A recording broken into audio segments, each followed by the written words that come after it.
Hi everyone. Welcome to this quiet space, this soft and restful night.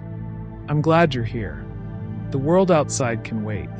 Right now, there is nothing you need to do, nowhere you need to be.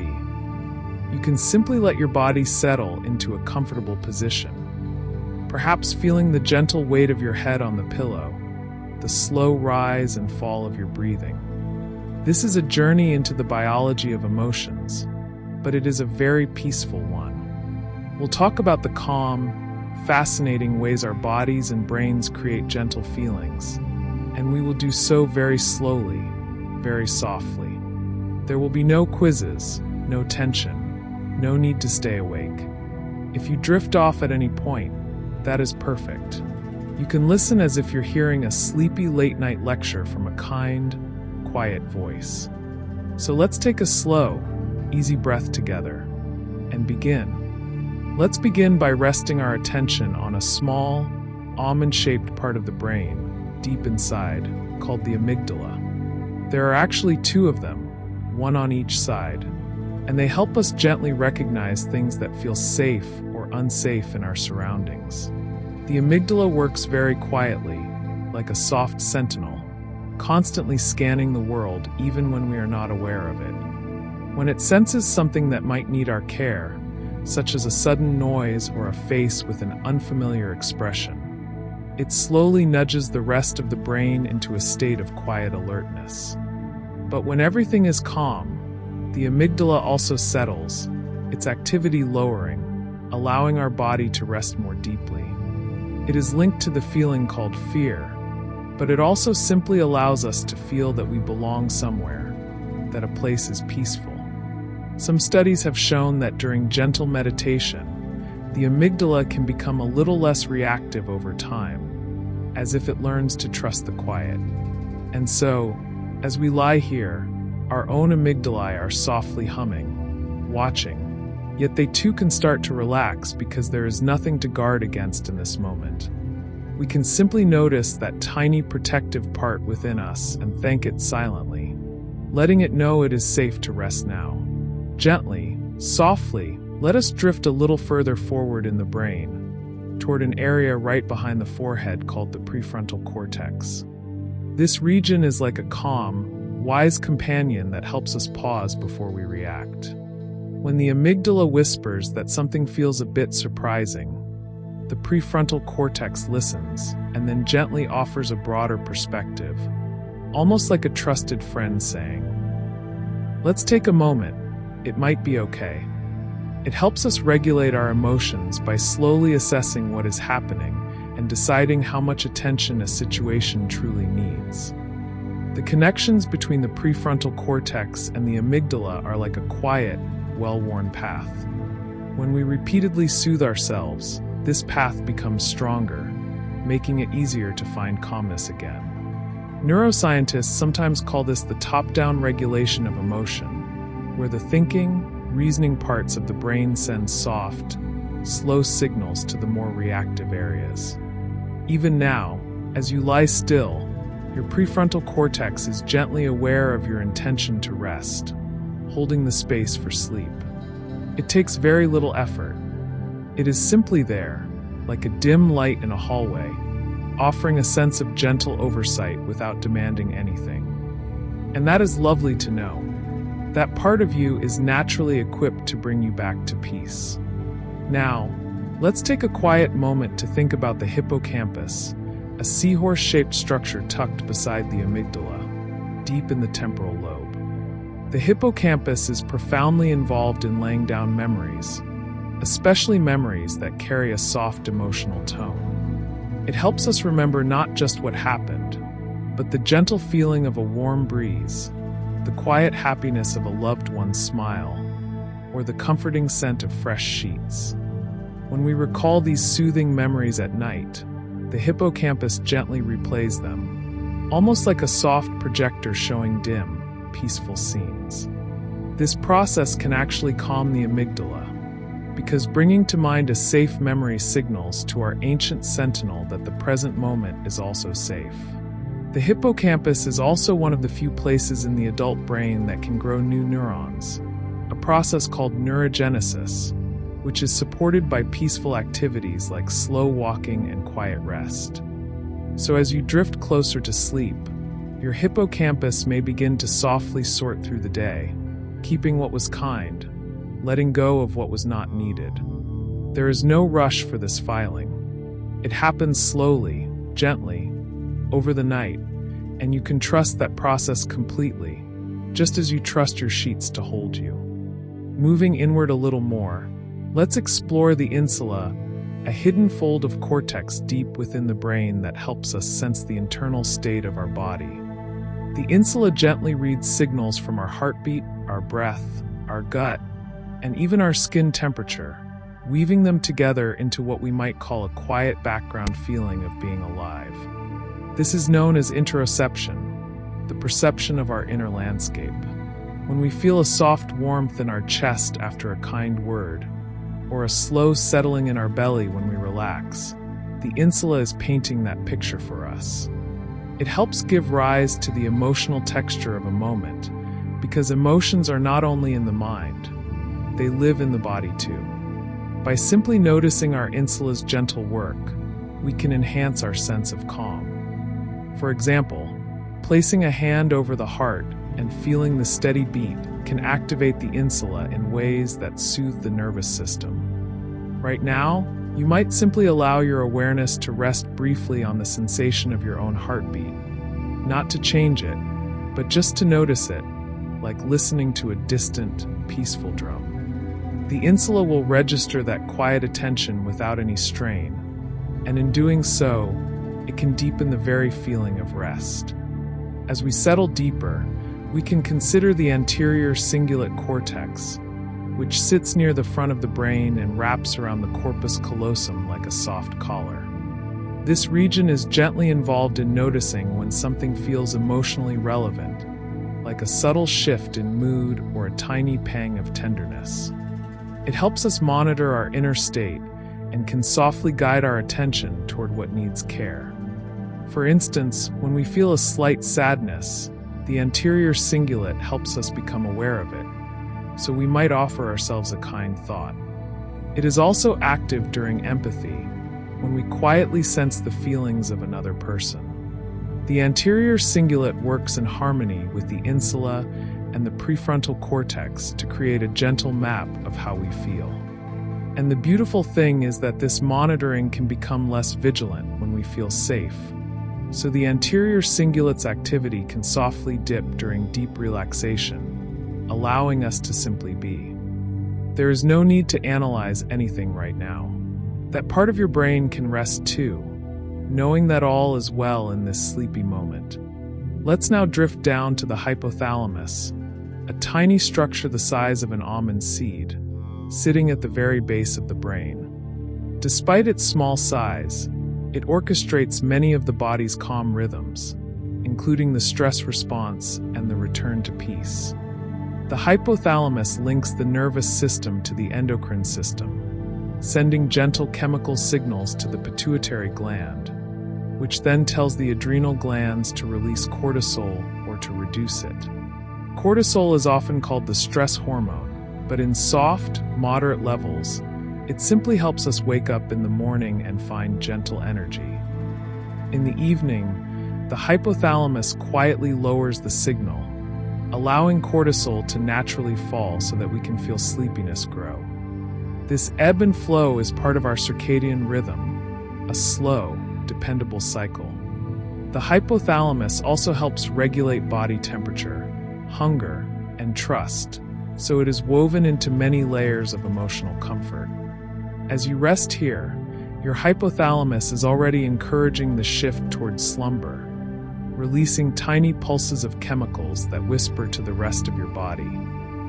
It is time to let go, and you can follow that whisper like a leaf carried by a slow stream. Flowing naturally from there, we can consider the autonomic nervous system, the quiet, automatic network that runs through our entire body without our conscious effort. It has two main branches that beautifully balance each other. The sympathetic branch is often compared to a gentle accelerator, increasing alertness when needed, But the parasympathetic branch is our rest and digest mode, a soft break that slows the heart, deepens the breath, and brings a feeling of safety. At this moment, with no threat present, your parasympathetic activity can become dominant, guided mainly by a long, wandering nerve called the vagus. The vagus nerve meanders from the brainstem down through the neck, chest, and belly, touching the heart, lungs, and digestive organs. When it is active, it releases a neurotransmitter called acetylcholine, which whispers to the heart to beat a little more slowly, to the lungs to breathe a little more evenly. This is the biological root of peace. You can imagine the vagus nerve as a silken thread carrying a blue, cool light, gently harmonizing everything below the neck.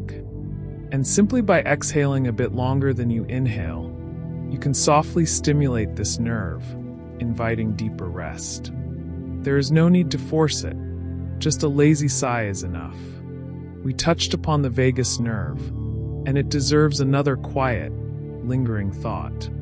The vagus is the longest cranial nerve, and its name comes from the Latin word for wandering. And indeed it does wander, like a gentle traveler through the inner landscapes of the body. One of its most soothing roles is to slow the heart rate during exhalation, a process known as respiratory sinus arrhythmia. That sounds complex, but it simply means that your heart naturally beats a tiny bit faster when you breathe in and slows down when you breathe out. This variation is a sign of good vagal tone, which is associated with emotional resilience and calmness. Children often have strong vagal tone, and you can see it in their ability to become fascinated and quiet. As adults, we can gently exercise the vagus nerve by humming, singing softly, or simply taking a long, slow out breath. You don't have to do any of that now. Just allowing the thought of this wandering nerve to settle in your awareness might gently invite your body to release a little more tension. The vagus nerve knows what to do. It has been practicing since before you were born, and it will continue its quiet work while you sleep. As we rest in this quiet space, we can allow ourselves to softly consider serotonin, one of the most well-known neurotransmitters associated with mood, contentment, and calm. Serotonin is produced in the brainstem, specifically in areas called the raphe nuclei, which send long, delicate projections to nearly every part of the brain. It helps regulate sleep, appetite, and a gentle sense of well-being. The feeling of a peaceful, sunny afternoon, when everything seems right without any particular reason, is partly supported by steady serotonin activity. It flows slowly, like honey, allowing one thought to pass into another without urgency. Many factors can softly influence serotonin levels, including exposure to morning light, gentle exercise, and the feeling of being in a predictable, safe routine. But for now, you don't need to chase it.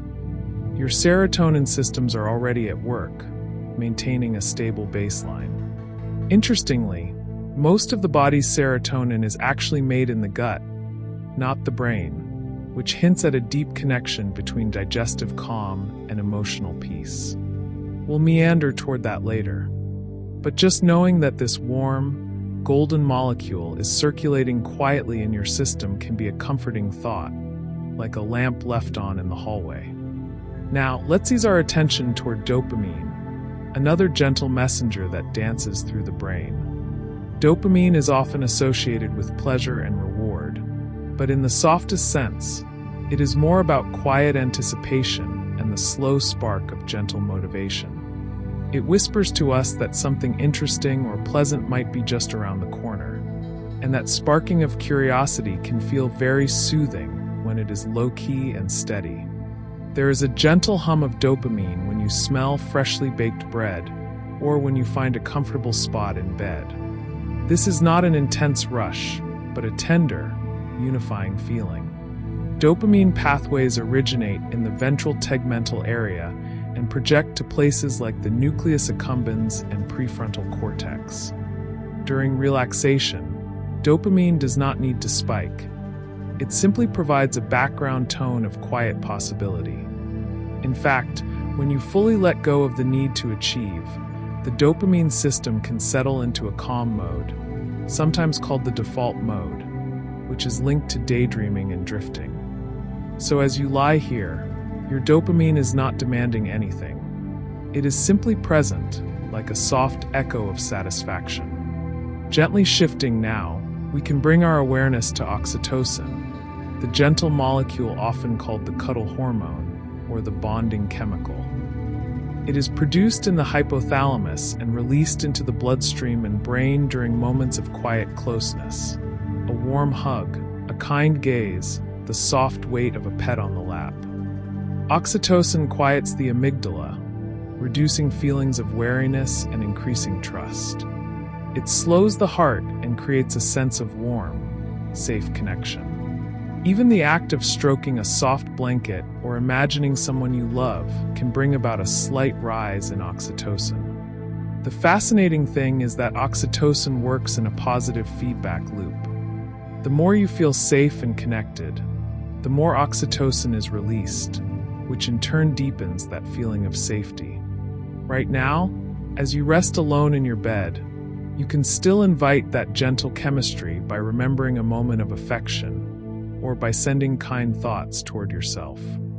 The brain often responds to imagined kindness similarly to real kindness.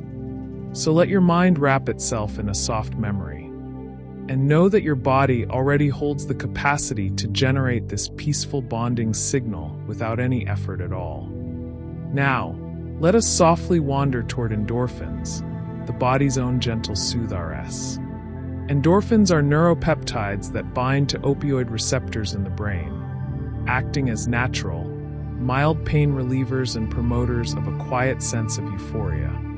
They are released during sustained, gentle activities like slow stretching, relaxed laughter, or even the quiet contentment of finishing a simple, pleasant task. Their effect is not a sharp high, but more like a soft, golden cloud settling over the body, making everything feel a little more okay. Endorphins help explain why a warm bath before bed feels so deeply calming, or why a slow massage can untie knots of tension, both physical and emotional. The word endorphin comes from endogenous morphine, meaning morphine made within the body. But unlike external substances, endorphins are delicately balanced and perfectly tuned to your own system. As you lie here, your brain is able to release tiny, soothing trickles of endorphins in response to the sheer comfort of your resting position. There's no need to do anything except allow that gentle wave to wash through you, a slow-motion ripple of natural peace. Building on this softness, we can consider GABA, which stands for gamma-aminobutyric acid. GABA is the main inhibitory neurotransmitter in the brain, meaning it gently slows down neuronal firing, like gradually dimming the lights in a quiet room. When GABA is released, it binds to specific receptors and opens tiny channels that let chloride ions into the neuron, making it less likely to fire. This creates a widespread feeling of calm, reducing anxiety and promoting restful sleep. Many sleep aids work by enhancing GABA activity, but the brain also has its own beautiful ways of increasing GABA naturally, including slow breathing, meditation, and even the simple act of yawning. Yawning, interestingly, is not just a sign of tiredness. It may cool the brain slightly and promote a release of calming neurochemicals, including GABA. So if you feel a yawn coming on, you can welcome it as a friendly signal that your brain is preparing for sleep. The gentle inhibition brought by GABA is like a soft, invisible blanket that tucks in each synapse, ensuring that thoughts don't race but instead drift peacefully. With sleepy tenderness, let's take a quiet look at glutamate, the main excitatory neurotransmitter. That might sound alerting, but glutamate serves a beautiful function even in rest. It helps build gentle connections and is involved in learning and memory, including the quiet consolidation of peaceful memories while we sleep. The balance between glutamate and GABA is what shapes the brain's rhythm. Too much excitation can feel like restlessness, but when balanced by GABA, the excitation becomes just a soft shimmer, like starlight on calm water. During deep sleep, glutamate levels in certain brain areas drop, allowing space for restoration. The glutamate system cleans up after a day of thinking and gently reshapes synapses in a process called synaptic downscaling, which helps the brain stay flexible and open. So even this excitatory molecule works in service of your rest, ensuring that tomorrow your brain will be fresh and unburdened. You can trust that balance, knowing that your body has been holding it for your whole life, and it will continue to do so as you sleep. Now, let us slowly drift to the calming influence of cortisol when it is in its proper, soft rhythm. Cortisol is often discussed as the stress hormone, but it follows a gentle, daily cycle called the circadian rhythm. In the early morning, cortisol naturally rises a little to help you gently rejoin the world, providing a soft, natural alertness. But as the day progresses, cortisol levels should decline slowly, reaching their lowest point around midnight, allowing melatonin to take over. This nightly descent is like a quiet wave pulling away from the shore. Factors such as a dimly lit environment, a consistent bedtime, and feelings of safety all help the brain lower cortisol at the right time. Right now, your body is already deep within that descending curve, and each slow breath may further assist the process. Chronic stress can flatten the cortisol rhythm, but the beautiful thing is that the body always seeks balance, and the rhythm returns with rest. So by simply being here, you are gently harmonizing your hormonal music, helping the quiet tides of cortisol to ebb away like a whisper. Flowing gently from the concept of rhythms, we arrive at melatonin, the sleep-inducing hormone produced by the pineal gland, a tiny, pinecone-shaped structure located near the center of the brain. As daylight fades and darkness settles, the pineal gland begins to release melatonin into the bloodstream, softly signaling to the entire body that it is time to prepare for sleep. Melatonin does not force sleep. It simply opens the door, lowers the lights, and extends a quiet invitation. Its release is inhibited by blue light from screens, which is why dim, warm lighting in the evening can feel so soothing. But even if you have been exposed to light, your brain knows how to gradually shift once you close your eyes. The natural rise of melatonin is accompanied by a gentle drop in core body temperature, making you feel cozy under the covers. You can imagine the pineal gland as a tiny, patient gland, waiting for darkness just as a night-blooming flower waits for dusk. Right now, it is already sending its quiet message through your blood, telling every cell, "Rest, dear one, rest." Let's softly revisit the amygdala and its calming dance with the prefrontal cortex, as this interplay is so central to emotional peace. We mentioned earlier that the prefrontal cortex can soothe the amygdala, but there is also a gentle feedback loop in the other direction. When the amygdala rests, it tells the prefrontal cortex that all is safe, allowing higher reasoning to become less vigilant. This creates a downward spiral of calm, each part signaling the other to settle just a little more. Brain scans of people in deep relaxation show decreased connectivity between the amygdala and the sympathetic nervous system, meaning the body's emergency pathways become quiet. This is what happens when you feel truly at ease in your own being. The more we practice returning to this state, whether through conscious breathing or simply the act of reclining at night, the more the brain remembers it as a familiar, easily accessible place. So even now, with no deliberate effort, you are reinforcing that gentle pathway, making calmness easier and easier to find in the future. Your brain is learning rest as we speak. Taking a softer turn, we can consider the enteric nervous system, sometimes called the second brain. This is a vast network of more than 100 million neurons embedded in the lining of the gut, from the esophagus to the lower abdomen. It can function independently of the brain in your head, but it communicates richly with it through the vagus nerve and other pathways.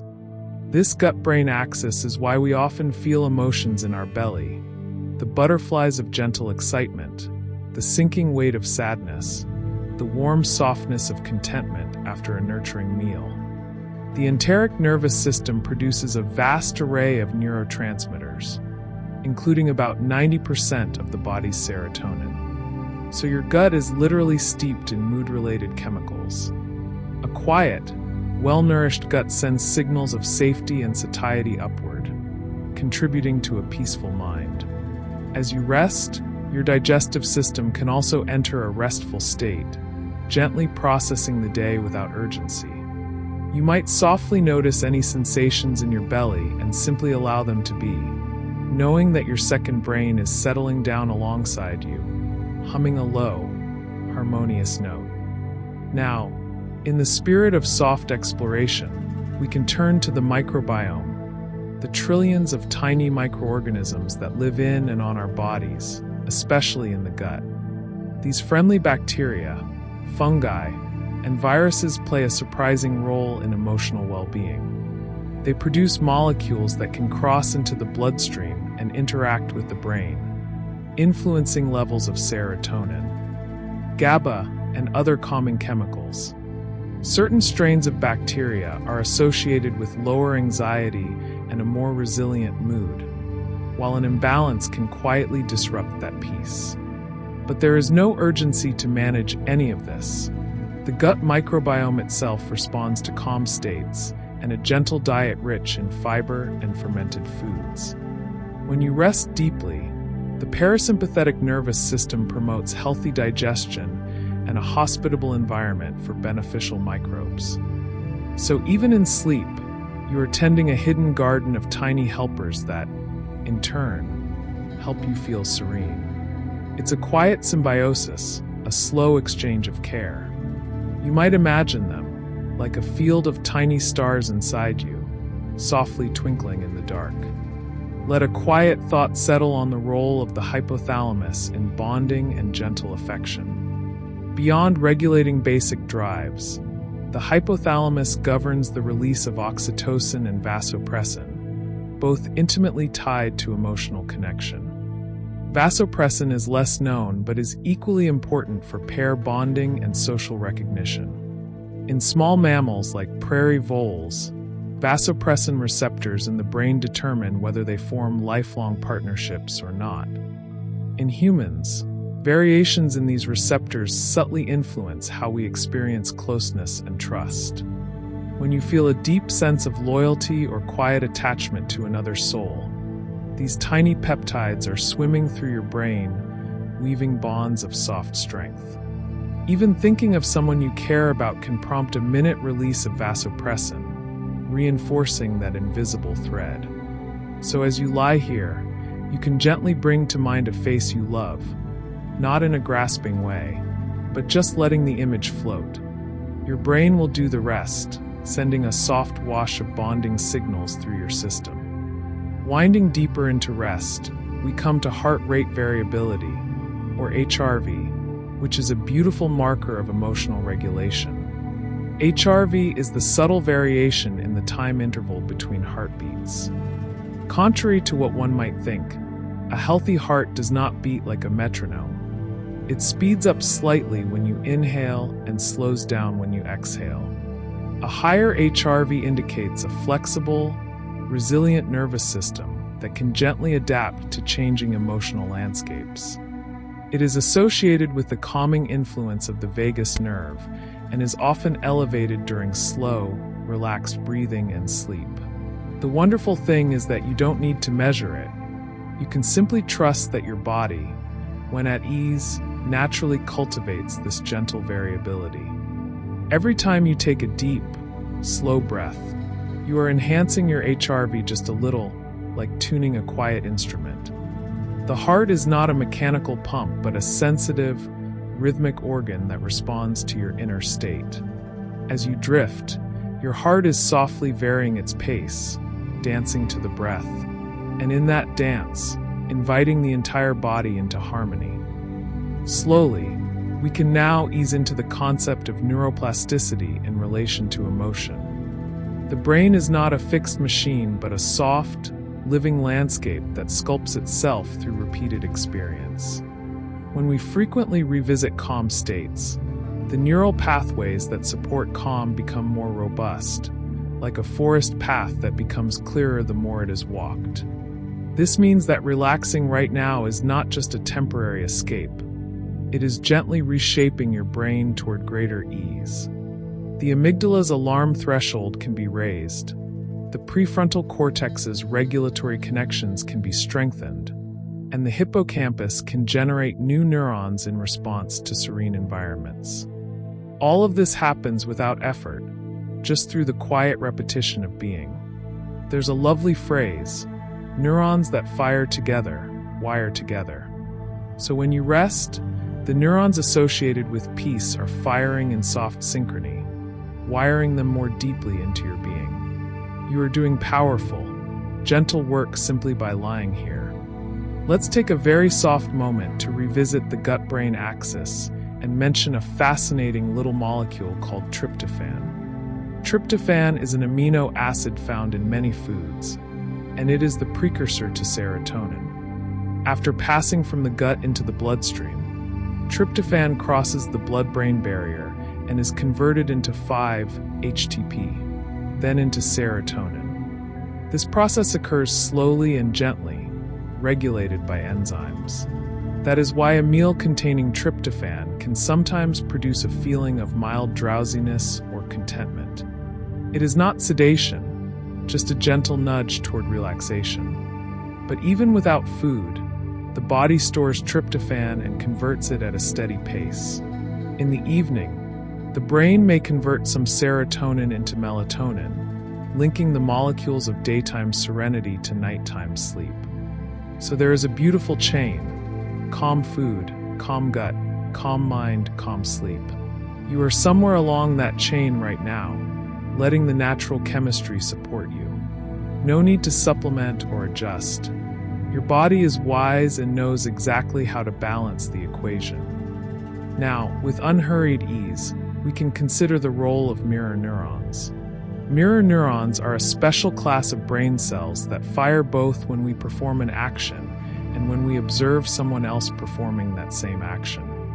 They also respond to emotions, enabling a quiet form of empathy.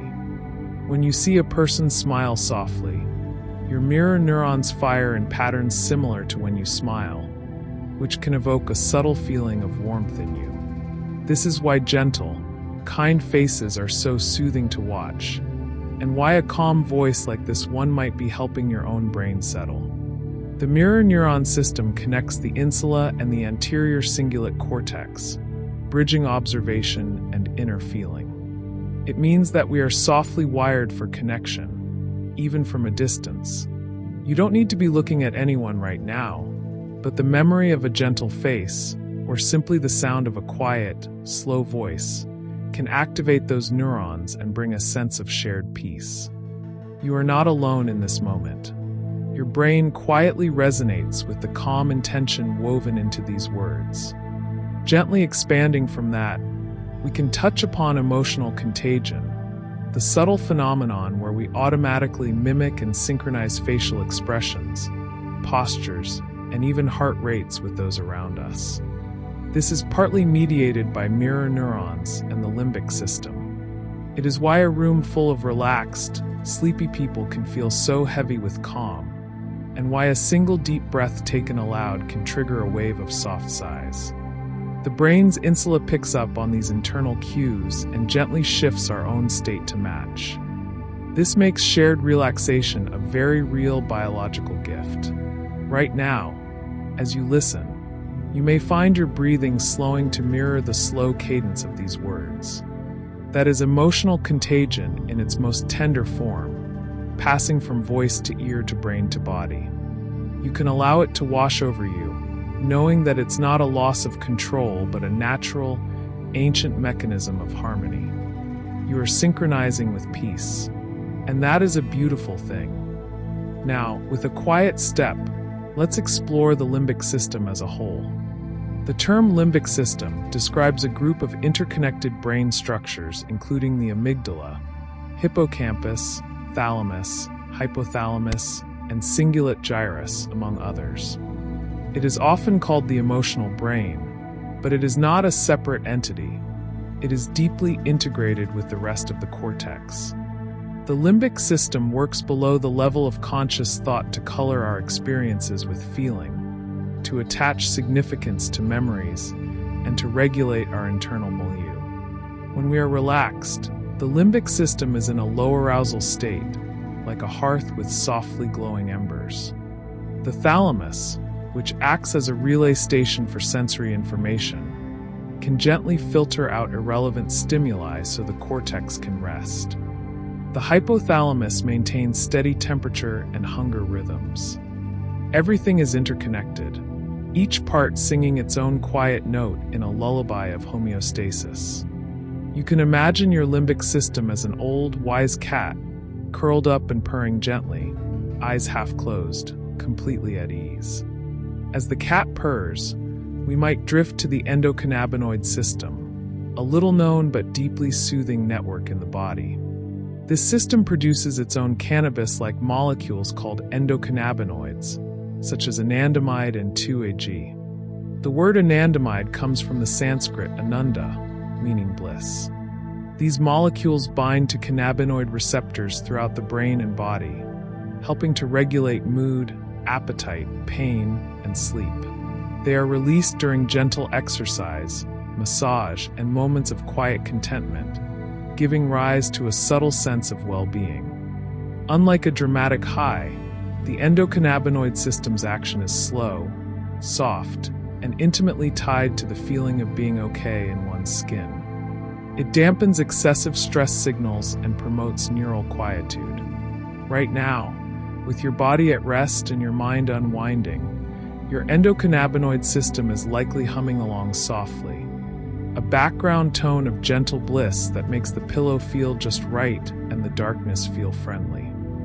Now, let's float gently towards the locus coeruleus, a tiny nucleus in the brainstem that is the main source of norepinephrine. Norepinephrine is related to alertness, but in low, modulated tones. It simply supports gentle attention.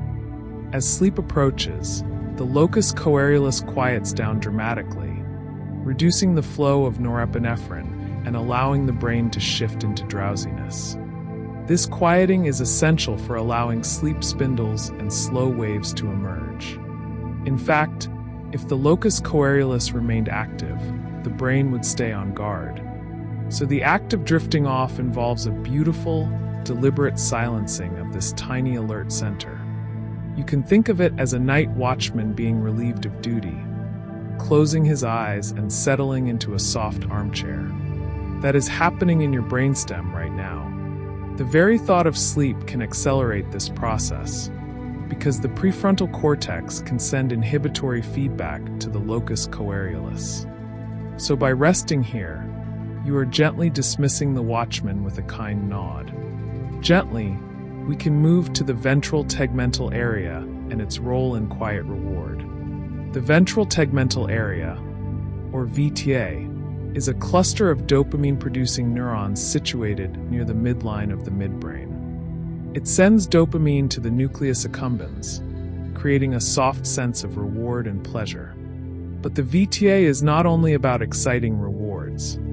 It also responds to calm, positive stimuli, such as a gentle breeze through an open window or the sound of distant rain. This quiet activation helps promote a state of peaceful contentment. Even the expectation of comfort, like knowing you are safely in bed, can trigger a soft VTA response. This spreads dopamine in a slow, steady trickle, making the present moment feel gently satisfying. So as you rest, there is a subtle neurochemical reward for simply being here. Your brain is silently saying, "This is good, this is enough," and you can trust that message completely. Building on that soft reward, we can mention the nucleus accumbens more directly. The nucleus accumbens is part of the ventral striatum and is a central hub for the experience of pleasure and gentle motivation. It receives dopamine from the VTA and integrates information from the amygdala, hippocampus, and prefrontal cortex to give an emotional weight to experiences.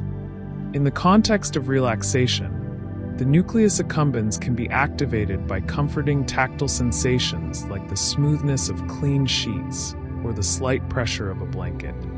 These sensations are carried through the thalamus to the somatosensory cortex and then relayed to the nucleus accumbens, which adds a subtle note of pleasantness. This is why physical comfort so deeply reinforces sleep. Right now, you can gently notice the softness against your skin and allow that sense to travel inward, letting the nucleus accumbens do its quiet work of rewarding simple rest. Now, we can very softly float to the concept of allostasis and allostatic load, but in a calming way. Allostasis is the process by which the body adjusts its internal systems to meet changing needs, maintaining stability through gentle change.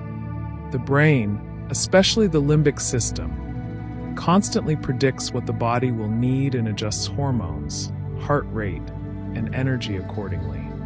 Emotional regulation is an allostatic process. We constantly and quietly shift our inner state to match the demands of the moment. When life is peaceful and safe, allostatic load, the gentle wear and tear of adjustment, is minimal. Sleep is the ultimate reset, a time when allostatic load is greatly reduced, and the systems can return to a baseline of rest. The brain's predictive simulations become calm and minimal during sleep. By allowing yourself to drift, you are giving your allostatic mechanisms the space to recalibrate, reducing any quiet strain that built up during the day. This is a soft, automatic gift you give yourself. Speaking of prediction, let's rest on the concept of interoception again, but with a slightly different lens. The brain is fundamentally a prediction machine, constantly generating quiet expectations about the internal and external world. Emotions, according to some theories, are constructed when the brain makes predictions about bodily sensations and then gently assigns them meaning based on context. For example, a racing heart in a calm bed might be interpreted as anxiety, but in a safe context after a warm bath, the same sensation might be interpreted as gentle alertness or simply the body settling. You can softly shift your interpretation by signaling safety to your brain through slow breathing and comfortable positioning. The beauty is that you already have everything you need to construct serene feelings: a safe environment, a soft surface, and a quiet mind. Your brain is now drawing upon these cues to generate a prediction of rest, and that prediction becomes your reality. So let the loop of safety and prediction spiral upward into deeper and deeper peace. Drifting to another gentle molecule, let's consider adenosine. Adenosine is a neurotransmitter that builds up in the brain throughout the day, gradually increasing sleep pressure. It binds to specific receptors and promotes drowsiness by inhibiting arousal centers like the locus coeruleus. The longer you stay awake, the more adenosine accumulates, creating a soft, heavy curtain that slowly lowers over consciousness. This is the biological basis of the feeling of tiredness. Caffeine works by blocking adenosine receptors, which is why it can disrupt this natural accumulation. But you are here without any need for alertness, so adenosine is allowed to do its tender work, accumulating more and more with each passing minute, like fine, silken sand piling grain by grain. You can imagine adenosine as a gentle sleep fairy, sprinkling soft dust on your eyelids, making them feel heavier and heavier. No need to fight it, just yield to the ever-increasing weight of this sleepy molecule. Close in relation to adenosine, we can softly discuss the sleep-wake switch. The brain has a flip-flop mechanism deep in the hypothalamus that toggles between wakefulness and sleep. This switch involves the ventrolateral preoptic nucleus, or VLPO. which becomes active as adenosine binds and sleep pressure increases. The VLPO sends inhibitory signals to the arousal centers, tipping the balance towards sleep. Once the switch flips to sleep, it stays there for the night unless disrupted. The beautiful thing is that this switch is not digital but graded. It transitions slowly, with a gentle hysteresis, meaning it resists bouncing back and forth. So once you start drifting, the brain actively helps you stay asleep. You are gliding toward that switch now, and all the quiet signals, darkness, silence, comfort, are nudging it toward the sleep position. The VLPO neurons are firing softly, their inhibitory whispers spreading like a mist through the brainstem. Let's take a moment to revisit oxytocin and its calming effects on the cardiovascular system. Oxytocin receptors are found not only in the brain, but also in the heart and blood vessels. When oxytocin is released, it can cause a mild dilation of blood vessels, lowering blood pressure slightly and creating a feeling of warmth and relaxation. This is one reason why loving social support is so good for heart health over a lifetime. But even without another person, the simple awareness of your own heartbeat and a kind attitude toward yourself can engage similar pathways. The heart has its own little intrinsic nervous system, sometimes called the cardiac brain, and it releases oxytocin as well, producing a localized calm. So as you feel the gentle thump in your chest, you might also feel a sense of warmth spreading outward, like a soft, slow tide. That is oxytocin soothing your heart directly. Now, we can nestle into the topic of emotional granularity. That phrase refers to the ability to distinguish between subtly different emotional states, such as feeling cozy versus peaceful versus tranquil. People with higher emotional granularity tend to have more finely tuned insula and anterior cingulate cortex activity. This skill allows them to better regulate their emotions because they can precisely name and thus tame them. But there's a lovely, gentle side. By simply resting and allowing a diffuse sense of well-being, you don't need to label anything. You can let the brain's predictive systems merge all pleasant sensations into one soft, unified state. Still, the capacity for granularity is present, a quiet richness in your emotional palette. It might be comforting to know that you have many words for peace, and your brain can access them all without effort.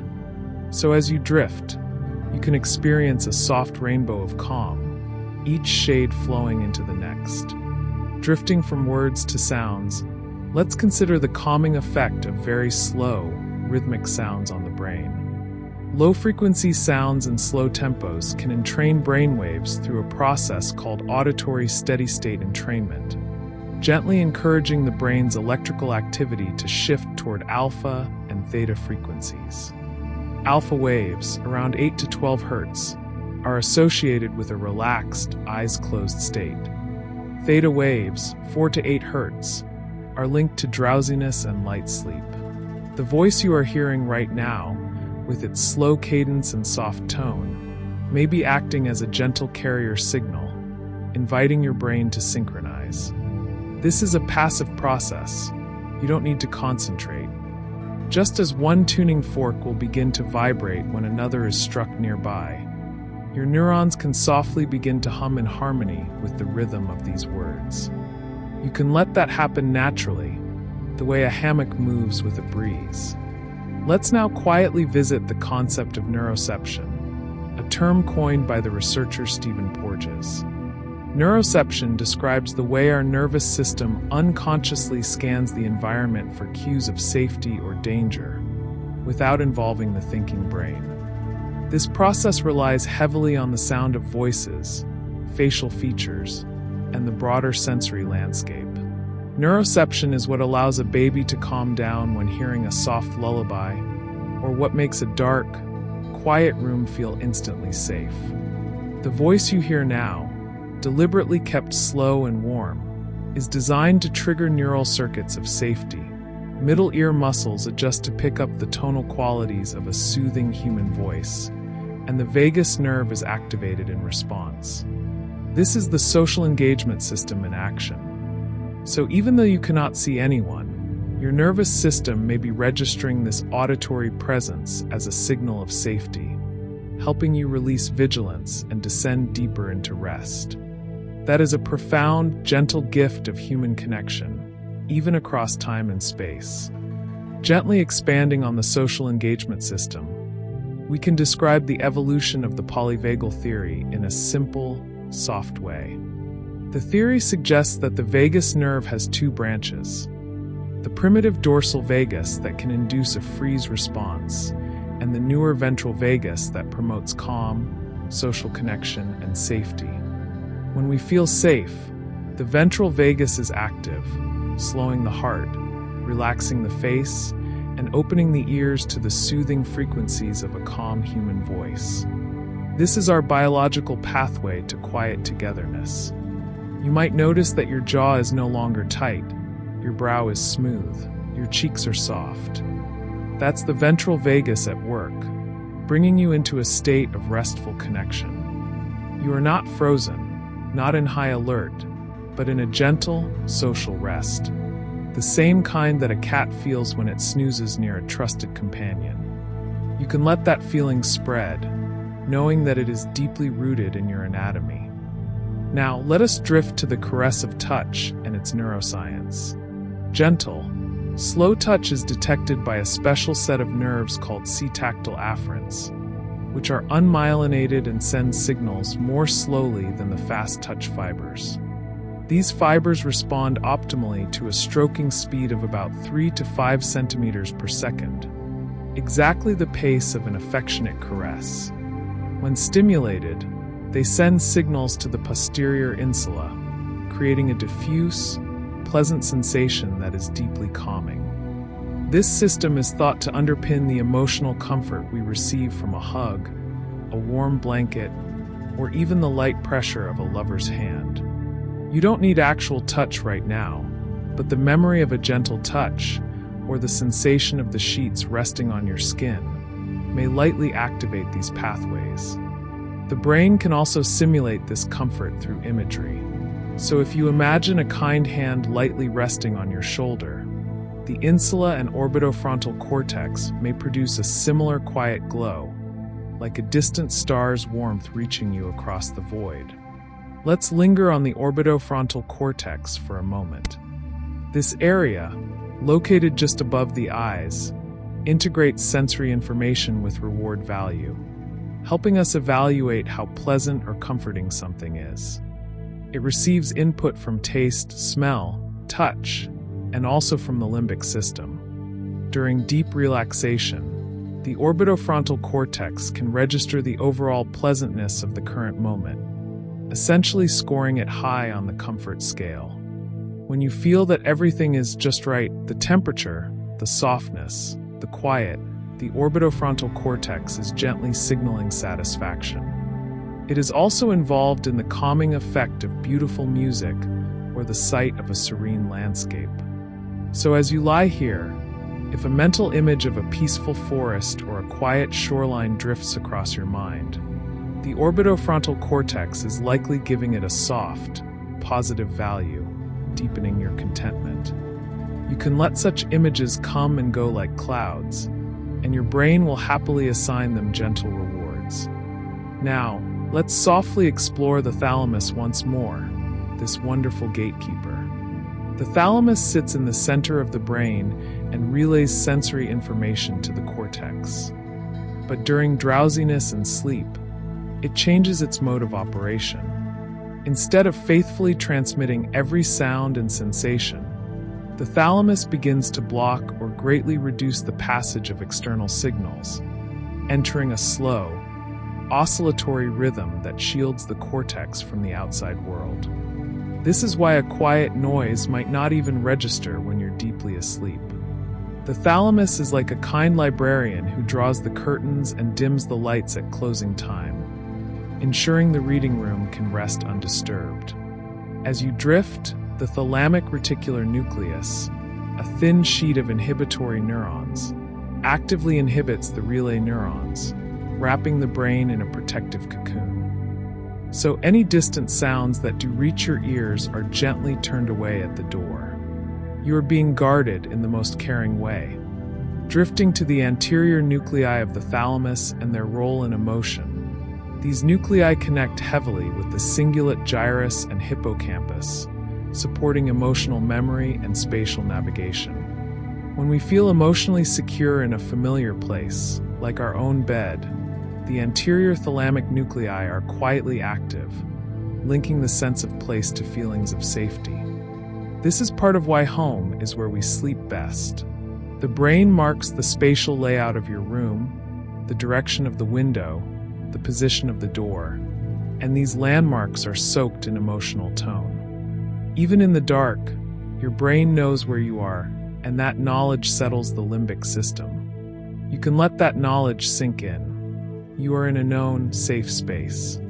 The thalamic nuclei are quietly humming that fact, over and over, a soft reassurance.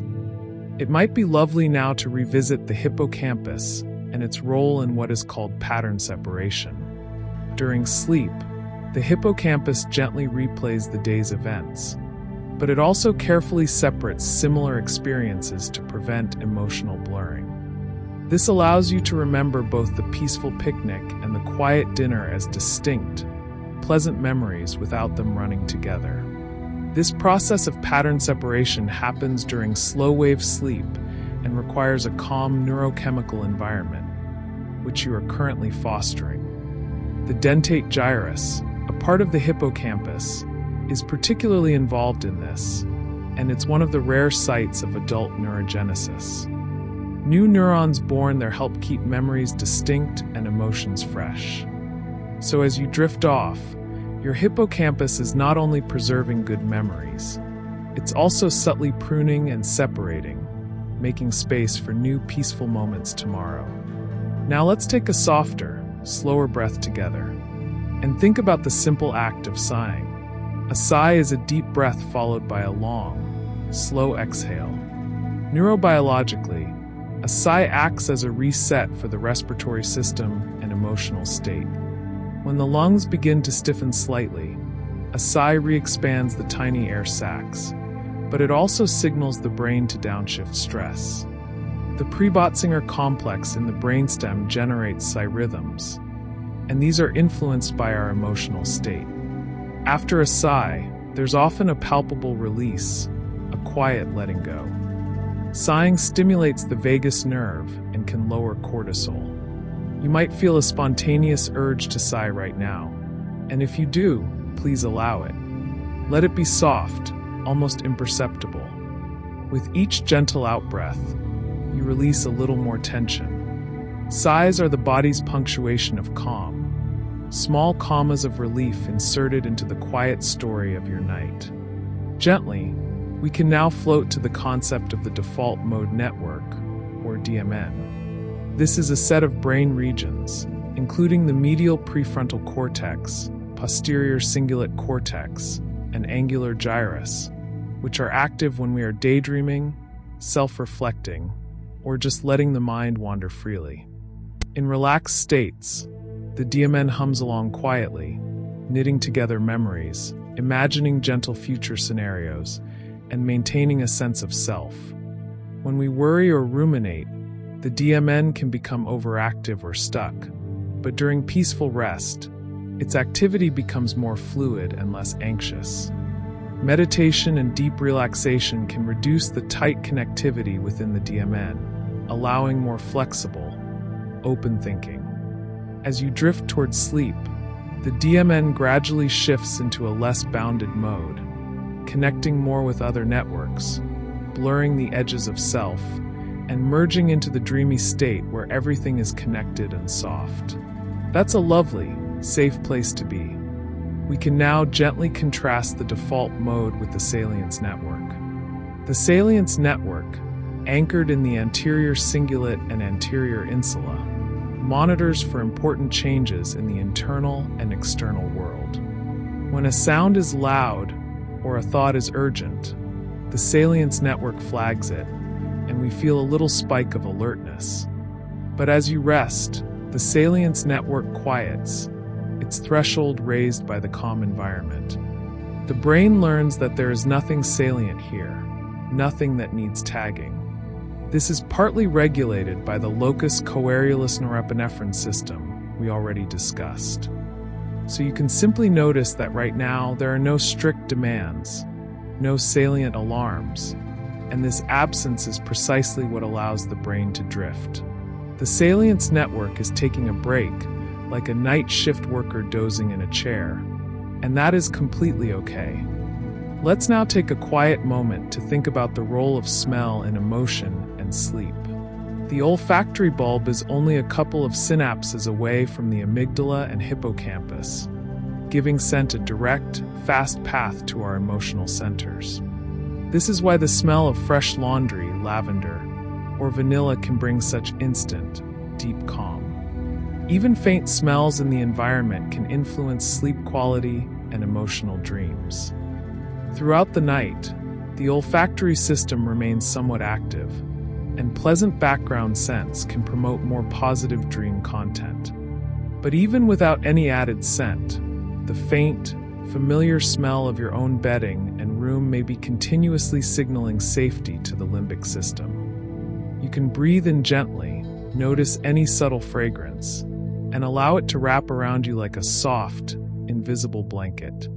The olfactory path is a quiet, ancient trail leading straight to the heart of emotional memory, and it is full of gentle ghosts of past comforts. Shifting from scent to taste, we can softly mention the concept of comfort food and the brain. Warm, creamy textures or slightly sweet things can activate dopamine and endorphin release via the gustatory cortex, insula, and reward pathways. This is not about hunger. It's about the deep association between certain tastes and early feelings of safety and nurturing. Even the memory of a soothing drink, warm milk with honey, chamomile tea, can evoke a conditioned relaxation response. This happens because the brain links taste, smell, and texture with the parasympathetic activation that followed past calming meals. If you've ever felt sleepy after a warm cup of milk, that is partly due to tryptophan and partly due to a learned relaxation response. Right now, you might simply imagine the gentle taste of something comforting, and your brain may produce a subtle internal reaction, a soft pang of peace. There's no need to eat. The mind itself can conjure the comfort. Let's slowly turn to the emotion of awe. Awe is a quiet, expansive feeling we experience when we encounter something vast, beautiful, or profoundly meaningful, a starry sky, a grand mountain, even a beautiful piece of music. Neurobiologically, awe is associated with decreased activity in the default mode network, reducing self-focused thought, and increased activation in the prefrontal cortex and vagal system. This creates a sense of being swept up in something larger than oneself, without losing safety. Awe induces a mild relaxation response, lowering inflammation markers and heart rate. You can summon a soft form of awe by picturing the cosmos in your mind's eye, or the gentle vastness of the ocean at dusk. That expansive feeling can make personal worries seem smaller, more distant, and more manageable. As you rest, you might let a quiet awe for the miracle of your own sleeping body wash over you. Because truly, the biology that allows you to sleep is vast and wonderful. Connected to awe is the emotion of gratitude. Gratitude is not just a polite gesture. It is a powerful neurobiological state. When we feel genuine gratitude, the medial prefrontal cortex and the anterior cingulate are activated, and the brain releases dopamine and serotonin. The hypothalamus, which regulates stress, is also affected, leading to lower cortisol levels. Repeated feelings of gratitude can strengthen neural pathways that make positivity more accessible. But there is no need to force it. You can simply let a soft wave of thankfulness arise for the comfort you feel right now. Thankful for the bed, for the quiet, for the gentle voice. That tiny wave of gratitude will ripple through your brain, enhancing the neurochemistry of rest. It's like a warm light inside, shining on all the good things without asking for anything in return. Now, let's revisit the breath with a gentle focus on breathing exercises and their neural basis. Slow, deep breathing, especially with an extended exhale, stimulates the vagus nerve, reduces amygdala activity, and increases parasympathetic outflow. Studies using fMRI show that slow breathing shifts brain activity toward more coherent connections between the prefrontal cortex and the limbic system. Even a few slow breaths can change the pH of the blood slightly, leading to a sensation of calm. But you don't need to count or control anything. You can simply allow your breath to be slow and natural, as it likely already is. If you like, you can just softly notice the length of an exhale. Feel it travel out like a slow stream of silk. And that's enough. The brain's respiratory centers in the medulla are exquisitely sensitive to your state of consciousness, and they respond to your trust by deepening the rhythm without any effort. Breathing is beautifully linked to the heart through the phenomenon of respiratory sinus arrhythmia we mentioned earlier. Let's sit with that a moment longer. The interval between your heartbeats shortens with inhalation and lengthens with exhalation. This rhythmic fluctuation is a direct measurement of vagal influence on the heart. When you are truly calm, that fluctuation becomes more pronounced, a sign of a healthy, flexible nervous system. You can imagine your heart as a small boat, gently rocking on the waves of your breath, rising with the in-breath, settling with the out-breath. There's a poetic, soothing truth in that image. Even now, your heart is subtly rocking, and it finds that motion deeply reassuring. It is one of the most fundamental rhythms of a relaxed body, and you can trust it completely. Now, let's softly wander into the realm of brain waves. The brain's electrical activity can be recorded as continuous waves of different frequencies. Beta waves, from about 13 to 30 Hz, are associated with active thinking and alertness. As you transition to relaxation, beta decreases and alpha waves emerge, smooth, rolling waves of 8 to 12 Hz that signify a calm, detached awareness. When you close your eyes and simply drift, alpha waves naturally increase. This is the brain's idle rhythm, the gentle hum of a well-tuned engine in neutral. You can visualize it as soft ripples on a moonlit lake. There's no need to generate them. They arise effortlessly when you stop focusing. So letting your mind go blank, or just floating with these words, is actively inviting alpha waves to spread across your cortex. And as alpha waves deepen, they can transition into theta waves, which range from 4 to 8 Hz. Theta is the twilight state between waking and sleep, a realm of deep calm, spontaneous imagery, and dreamlike fragments. It is often accompanied by a reduction in muscle tone and a sense of disconnection from the outer world. The hippocampus produces prominent theta rhythms during navigation and memory consolidation, but in stillness, theta is a lullaby state. Many meditators and creatives describe theta as a space of quiet inspiration. Right now, your brain is likely flirting with theta, especially if you feel that heavy, floating sensation. That's a beautiful sign. You can let it happen, and soon theta will give way to delta waves of deep sleep. Delta waves are the slowest, below 4 Hz, and they dominate the deepest stages of non-REM sleep. These waves are large, slow undulations, like the deep, rolling swell of an ocean at night. During delta sleep, the body repairs tissue, releases growth hormone, and consolidates certain forms of memory. The emotional brain, particularly the amygdala, becomes largely disconnected from the stress system. Delta sleep is profoundly restorative for mood, washing away the subtle emotional residues of the day. Every minute you rest now is moving you closer to that deep ocean, where thoughts dissolve and the mind is bathed in pure quiet. You can trust that you will drift naturally into delta, as all humans do, when the time is right. We have touched upon serotonin and melatonin, and we can now gently link them to light. Light entering the eyes hits special photosensitive retinal ganglion cells containing melanopsin, which signal to the suprachiasmatic nucleus in the hypothalamus. Morning light synchronizes your internal clock, boosting serotonin and delaying melatonin. Dim evening light allows melatonin to rise. This is why a dark room is so essential for deep sleep. The gentle absence of light is a signal that the world is safe and closed.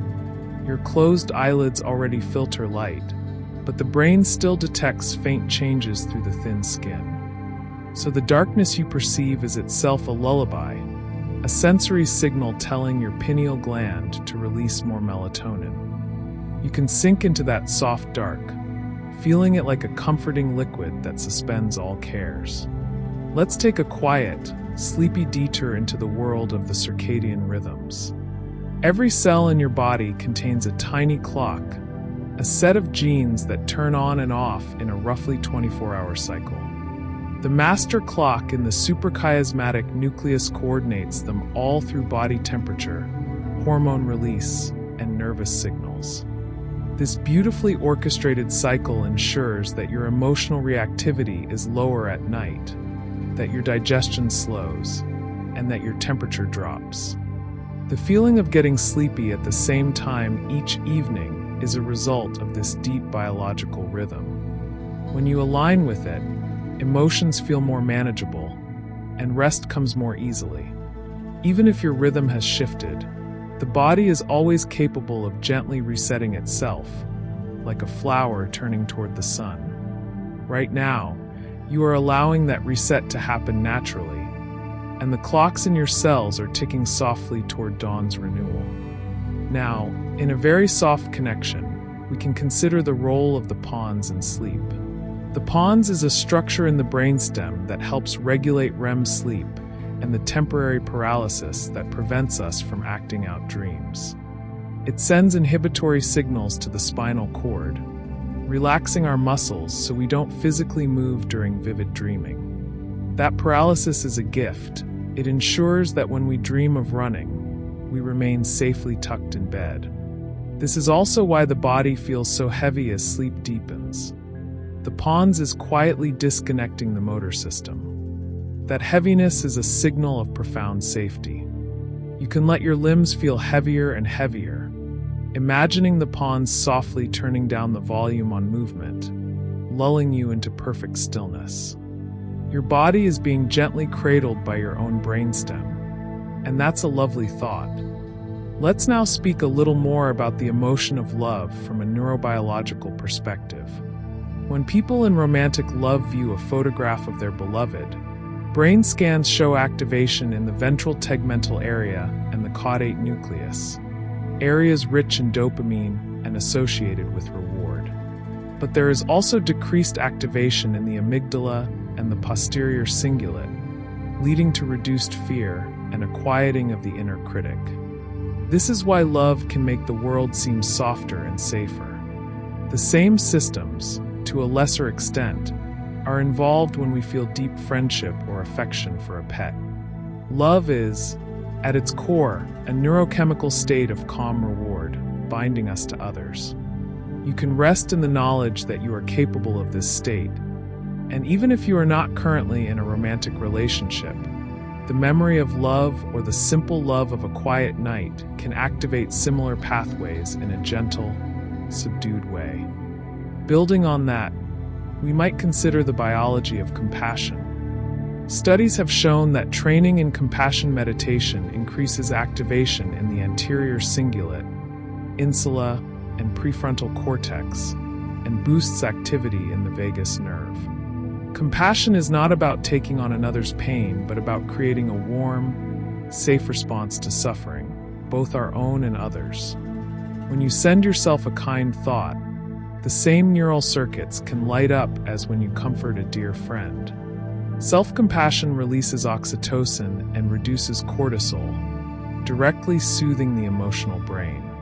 So as you lie here, you can place a soft, compassionate hand over your heart, either physically or in imagination, and offer yourself a phrase like, "It's okay to rest."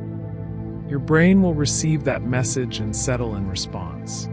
Now, with a gentle sigh, we can discuss emotional regulation strategies that are rooted in biology. Cognitive reappraisal, the act of softly reinterpreting a situation, relies on the lateral prefrontal cortex, dampening the amygdala. Expressive suppression, on the other hand, can increase arousal. But the most biologically gentle strategy may be acceptance, simply allowing feelings to be without judgment. This activates less prefrontal effort and engages the insula and default mode network in a more peaceful pattern. The act of letting go is literally less metabolically demanding for the brain. So your current state of non-resistance, your willingness to let thoughts drift like leaves, is one of the healthiest emotional regulation habits you can cultivate. And it happens entirely on its own once you set the intention to rest. We have been floating through many systems, and now we can gently revisit a core idea: the brain's energy budget. The brain consumes about 20% of the body's energy despite being only 2% of its mass. Emotions, especially intense ones, can be metabolically expensive, requiring glucose and oxygen. Rest and sleep reduce the brain's energy demands, allowing restorative processes to take over.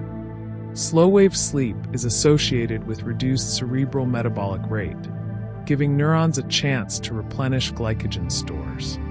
In this sense, calming down is an energy-conserving strategy that your body evolved to keep you healthy.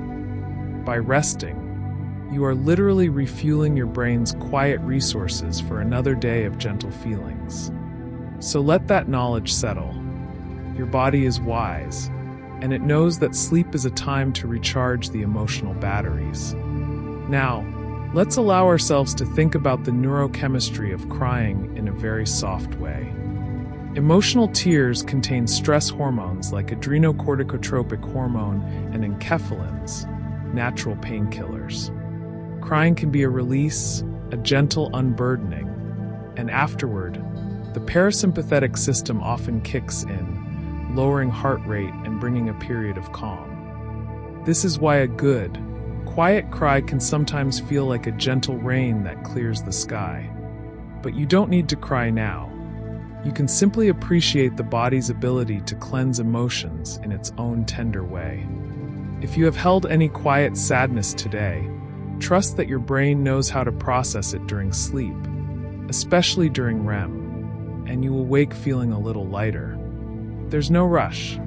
Speaking of REM sleep, let's gently explore what happens to emotions during this unique phase. REM, or rapid eye movement sleep, is when most vivid dreaming occurs. During REM, the amygdala and hippocampus are highly active, while the prefrontal cortex shows reduced activity.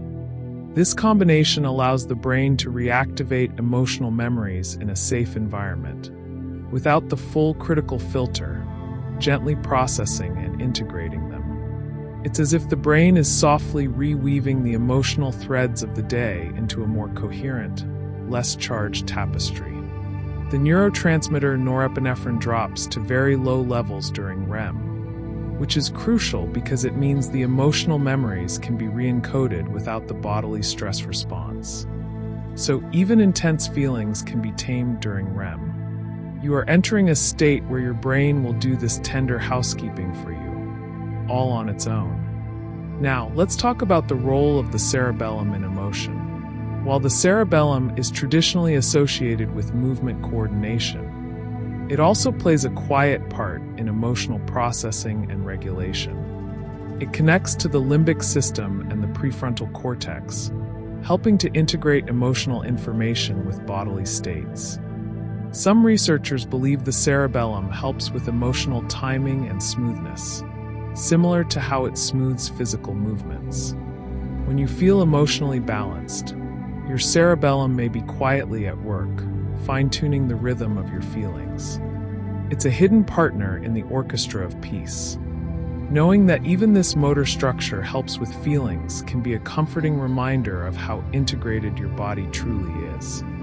Let's take a moment to revisit the concept of neurogenesis, which we touched upon when discussing the hippocampus. Quiet, low-stress environments, gentle exercise, and restful sleep all promote the birth of new neurons in the dentate gyrus. These fresh brain cells are particularly sensitive and participate in mood regulation and the creation of new, peaceful memories. High stress and cortisol can reduce neurogenesis. But the good news is that the brain has a remarkable capacity to rebound once the environment becomes calm again. Right now, your body is producing neurotrophic factors like BDNF, brain-derived neurotrophic factor, which supports the growth and survival of neurons. The very act of resting is building a healthier brain for tomorrow. You can picture tiny green sprouts in a garden beneath your skull, tender and new, being watered by your stillness. Softly now, we can mention the amygdala's ability to shrink or grow based on experience. In long-term meditators, the amygdala has been found to be slightly smaller, particularly the right amygdala, correlated with reduced stress reactivity. This isn't damage, it's a gentle remodeling, a reduction in the size of the threat detection hardware when it is less needed. Even after just 8 weeks of mindfulness practice, measurable changes can occur. But you don't need a formal practice. Simply resting peacefully, night after night, allows the amygdala to recalibrate its sensitivity. Your consistent sleep may be subtly sculpting your brain toward serenity. So by drifting off now, you are not just resting for tomorrow. You are gradually reshaping your emotional landscape over time. Another tender anatomical shift has been observed in the hippocampus of individuals who have experienced long-term depression or chronic stress. The hippocampus can lose volume. But again, recovery is possible. The brain is plastic and fluid. Sustained periods of calm and safety, and the reduction of cortisol, allow the hippocampus to regenerate cells and even regain volume. This is a slow, gentle process, like the way a river polishes stones. You are currently in a hippocampal healing mode, simply by being in a state of reduced arousal.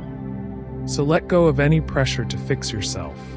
Your biology already knows how to heal, and it will do so patiently through the night. Now, we can drift towards the topic of inflammation and mood, but softly. Low-grade inflammation, measured by cytokines, can affect mood by altering neurotransmitter metabolism and reducing BDNF. But sleep, particularly deep sleep, has a powerful anti-inflammatory effect. The glymphatic system, which clears waste from the brain, becomes much more active during sleep, flushing out potentially damaging proteins and inflammatory molecules. This is like a gentle, nocturnal street cleaning service.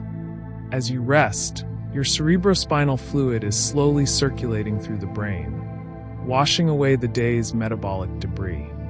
This physical cleansing may be one reason we wake up feeling refreshed and emotionally clear. So every minute you relax is a gift of inner cleanliness. Let's take a very soft turn toward the soothing effects of nature on the brain. Studies using functional imaging show that viewing scenes of natural landscapes, green forests, gentle streams, activates the anterior cingulate and insula in ways that promote calm and decreases amygdala activity. The fractal patterns found in ferns, clouds, and shorelines are processed effortlessly by the visual cortex, inducing a state of soft fascination that rests attention without requiring effort. This is called attention restoration theory, and it applies even when you imagine nature. So if you picture a quiet forest canopy dappled with light, your brain may respond similarly to actually being there. You can let such images drift behind your closed eyelids, knowing that they are gently massaging your limbic system. Building on that, the color green and gentle blue tones have been shown to lower heart rate and increase feelings of calm. This may be due to evolutionary associations with fertile, safe environments. The retina and the visual pathways are directly connected to the hypothalamus and the pineal gland, so the colors we imagine can subtly affect our hormonal state. You might imagine a soft, dark blue, the color of twilight, covering you like a veil. That blue is the color your brain associates with the onset of melatonin release. So even in your mind's eye, you are painting a bedroom for your soul in the most restful hues. Let's now gently loop back to the vagus nerve and explore what happens when we hum or chant quietly. Slow, low humming stimulates the muscles of the throat and the larynx, which are innervated by the vagus nerve. This vibration can directly signal safety and relaxation. Many cultures use lullabies and soft humming to lull children to sleep.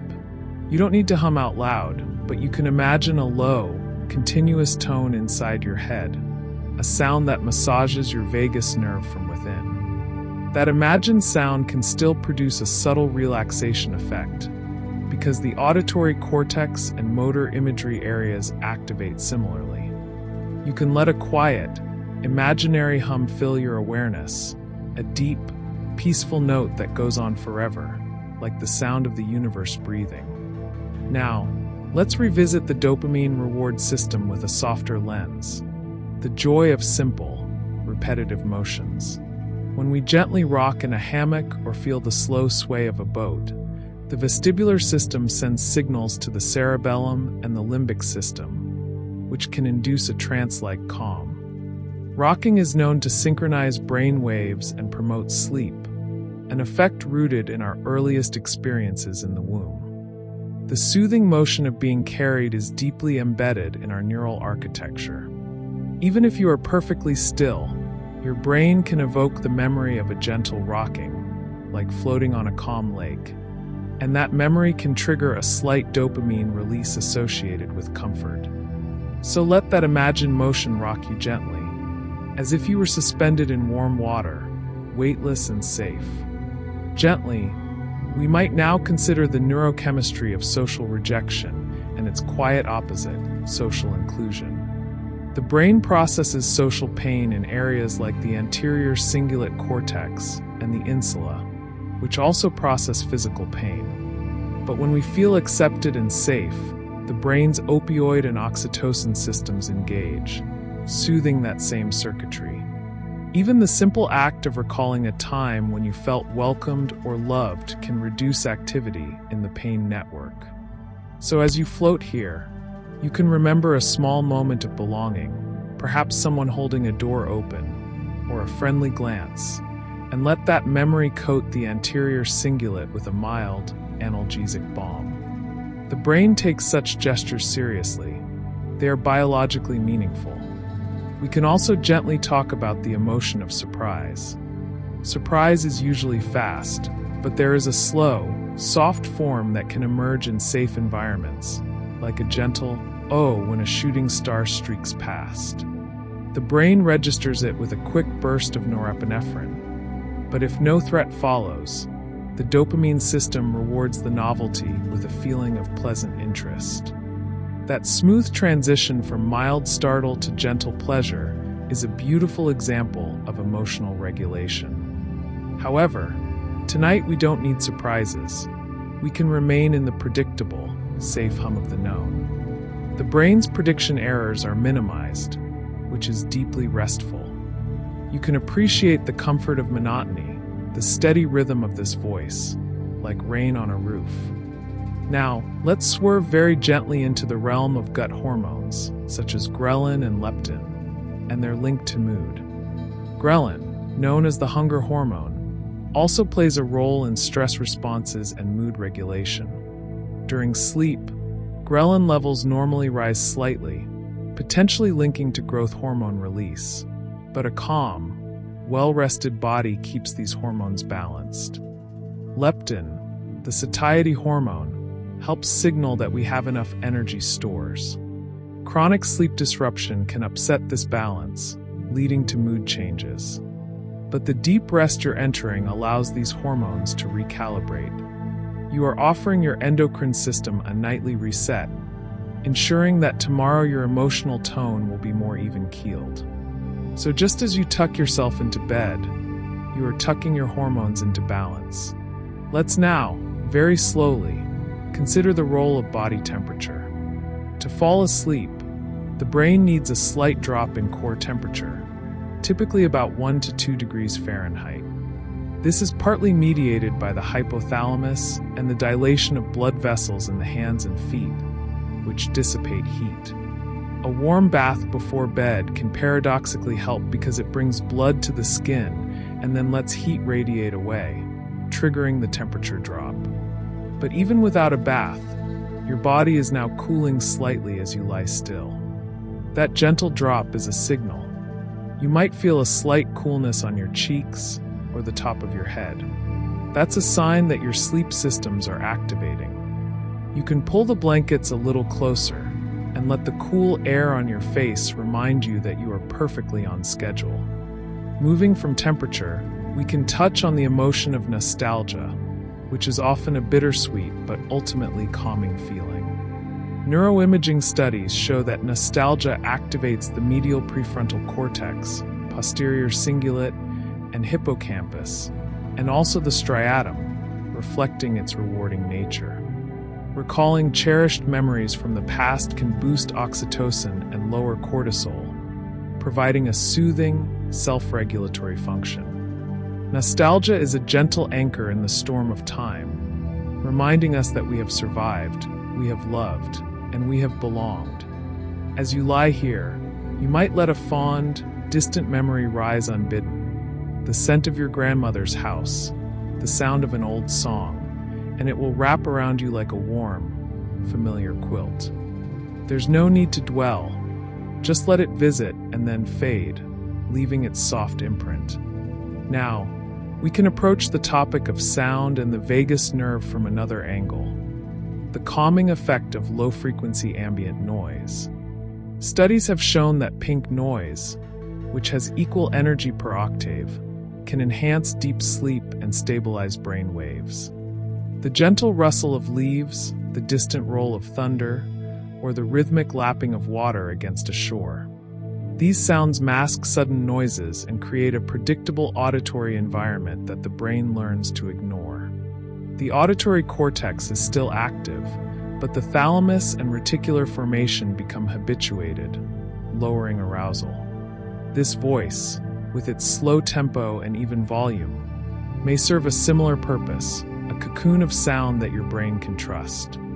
You can let the words blur into a steady stream, carrying you deeper. The sensation of gentle, soft pressure is another factor. Weighted blankets are known to help many people feel calm. They work by providing deep pressure stimulation, which activates the parasympathetic system and increases serotonin and melatonin, while reducing cortisol. The proprioceptive input from the weight sends signals to the brain's sensory cortex and then to the limbic system, signaling safety akin to being held.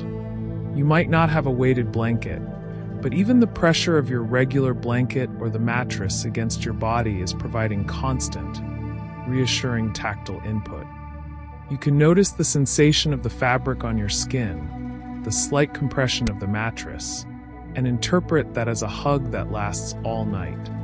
We have already visited the amygdala many times, and now we can gently expand its role in memory consolidation of safety.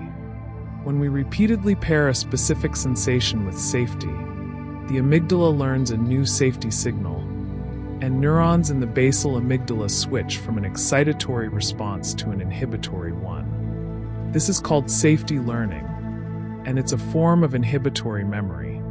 The gentle voice, the darkness, the feeling of the blanket are all safety signals that tell the amygdala to stand down. Over repeated nights, these cues become stronger and more effective. So every evening you spend relaxing in this same bed strengthens the safety learning. It's a beautiful, cumulative gift. Your brain is recording. This place is safe. This voice is safe. sleep is safe. And that record plays gently in the background of your mind. Let's now think about the tiny, intracellular mechanisms of emotion. The role of second messengers like cyclic AMP and the activation of protein kinases. When neurotransmitters bind to receptors, they set off slow, cascading reactions inside the neuron that can change gene expression over time. But this is not something you need to consciously understand. Just knowing that deep inside each cell, tiny, slow chemical dances are happening that support your mood, your rest, your being, can be a comforting abstraction. These processes are evolutionary ancient, working flawlessly in the dark of your body. You are a universe of calm chemical reactions, all perfectly orchestrated in the silence. Slowly, we can bring our attention to the fascinating role of the kynurenine pathway, an alternate route of tryptophan metabolism. Instead of becoming serotonin, tryptophan can be converted into kynurenine, which can then produce neuroactive compounds, some of which are calming. In a balanced, rested state, the body regulates this pathway while producing just enough neuroprotective molecules. The pathway is influenced by inflammation and stress, but sleep helps maintain the balance. So your body is juggling chemistry with masterful skill. Even as you lie motionless, you can be profoundly grateful for this quiet metabolic wisdom. Now let's talk about the biological clock and emotional lability. Emotional reactivity varies across the day. For most people, mood is more stable in the morning and can become more sensitive in the afternoon or late evening. This is linked to circadian rhythms of cortisol and body temperature. At night, as you approach sleep, the brain is generally less reactive, though sometimes fatigue can make emotions feel more raw. But the overall trend is toward parasympathetic dominance and emotional quiet. By aligning with this natural quiescence, you are riding a wave that evolution has crafted over millions of years. You are doing exactly what your ancestors did every night, settling down in a safe place, letting the circadian wave carry them to sleep. You are part of a long chain of peaceful sleepers. The suprachiasmatic nucleus, that master clock we mentioned, is composed of only about 20,000 neurons, but it synchronizes a whole body. It receives direct input from the eyes to set the clock to the day-night cycle. In the absence of light, the suprachiasmatic nucleus maintains a rhythm of about 24.2 hours, so it drifts slightly without correction. But since you are in darkness now, your clock is in its natural free-run phase, relying on internal consistency. That is perfectly fine. The clock will still push for sleep, and it will be reset tomorrow by morning light. So even if your schedule has been irregular, the clock persists resilient and gentle. Now let's drop into a very soft thought: the default mode network during sleep onset. As you transition from wake to sleep, the DMN begins to disconnect from the attention networks, and its internal conversation becomes looser, more associative. This is where hypnagogic imagery arises. Flickers of light, geometric patterns, fragments of memories, quiet voices. These are signs that the brain is unhooking from reality, and they are completely normal and safe. If you notice any drifting images, you can just observe them with a faint, detached curiosity, like watching clouds pass. They are the mind's gentle way of bidding you goodbye for the night. The amygdala, we have learned, is a sentinel, but it is not always on high alert. It contains neurons that are specifically tuned to safety. These neurons are activated when the brain predicts a safe outcome, and they inhibit the fear response. Research has shown that safety signals are processed in the posterior part of the insula and the ventromedial prefrontal cortex, and they powerfully suppress amygdala activity. So by surrounding yourself with the familiar safety signals of your bedroom, you are directly tapping into this inhibitory circuit. You are bathing the amygdala in a cool, blue light of safety, and it responds by relaxing its guard. Another gentle chemical we can mention is nitric oxide, a gasotransmitter involved in vasodilation and neural signaling. In the brain, nitric oxide plays a role in synaptic plasticity and sleep regulation. It helps promote the transition to slow-wave sleep by modulating the activity of the thalamus and cortex. It is released in small puffs, quietly shaping the electrical landscape of your resting brain. Nitric oxide is a fleeting, invisible molecule, but it is part of the symphony. Your body is full of these subtle agents, all working together to maintain the state of rest.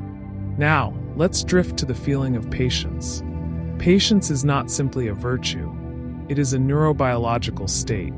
It involves the prefrontal cortex and the anterior cingulate managing the impulse to act, while the ventral striatum devalues immediate rewards. A patient brain is a calm brain. Patience with yourself as you lie here, not forcing sleep. Trusting the process is biologically effective. It reduces the sympathetic activation that comes from trying too hard. So you can be patient with your own mind. If it wanders, gently bring it back, knowing that the very act of being patient is calming your sympathetic tone. The sensation of floating might now be emerging. This is associated with the vestibular system quieting down. In deep relaxation, the brain's representation of the body in space, the body schema, can become less precise. The temporoparietal junction, which integrates vestibular and proprioceptive info, may reduce its activity. That's why you might feel like you're gently swaying or levitating. It's a completely normal, safe experience. You can enjoy it, or just let it pass. It is a sign that the boundaries are softening between wake and sleep, between body and mind. Now let's softly meander into the notion of attachment theory and its biological underpinnings. Early experiences with caregivers shape the development of the hypothalamic pituitary adrenal axis and the oxytocin system. A secure attachment leads to more efficient vagal regulation and a calmer stress response in adulthood. But even if attachment was not optimal, the brain retains plasticity throughout life. New safe relationships, or even a safe relationship with yourself, can reshape these patterns. Sleep is part of that healing, as it lowers cortisol and facilitates the reorganization of neural networks. So by resting, you are nurturing your own attachment to safety, becoming a gentle parent to yourself for the night. We've touched on the HPA axis several times, but let's give it a gentle, singular focus now. The hypothalamic pituitary adrenal axis is the body's central stress response system. In a calm, safe environment, this axis is minimally active. Cortisol is low, and the negative feedback loops are quiet. This allows the immune system, digestion, and repair processes to function optimally. The HPA axis follows a diurnal rhythm. At night, it is naturally suppressed. So your body is already in the low HPA phase. There's literally nothing you need to turn off. It is off by design. You can simply enjoy the quiet of a system at rest. Now let's think about the brain's energy source, glucose and ketones. During deep sleep, the brain reduces its metabolic rate, and it can utilize ketones for fuel. The liver releases stored glucose slowly, maintaining stable blood sugar. This stability helps prevent nocturnal awakenings. Your body is an expert at energy management during sleep. So you don't need a snack. You can trust that your liver and pancreas are maintaining the perfect level of fuel for your dreaming brain. It's a gentle, smooth supply like a tiny pilot light. On the subject of gentle sounds, we can revisit the concept of the acoustic startle response and how it is modulated by emotion. The startle response, a quick blink or flinch, is controlled by the pontine reticular formation and is heavily modulated by the amygdala. In a state of calm, the startle response is greatly reduced. It doesn't take much to keep it quiet. This is why a slow, predictable voice like this one is less likely to startle than an erratic sound. The brain has a filter for predictable patterns, and so, As this voice continues its steady murmur, your startle circuitry is happily dozing. You are safe from sudden jolts, and your nervous system knows it. Now, let's allow a wave of quiet to pass, as we simply rest for a moment.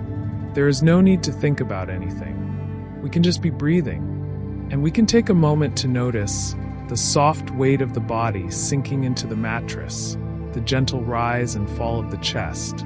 There is no need to rush. Slowly, gently, we can return to the biology of emotions when we are ready. And if we are not ready, that is perfectly fine. The words will still be here, like a gentle rain. Now, as we continue, let's look at the neurobiology of a smile. The act of smiling, even subtly, activates the zygomatic muscles and sends feedback to the brain via the facial nerve and trigeminal nerve. This facial feedback can influence mood, a phenomenon studied extensively.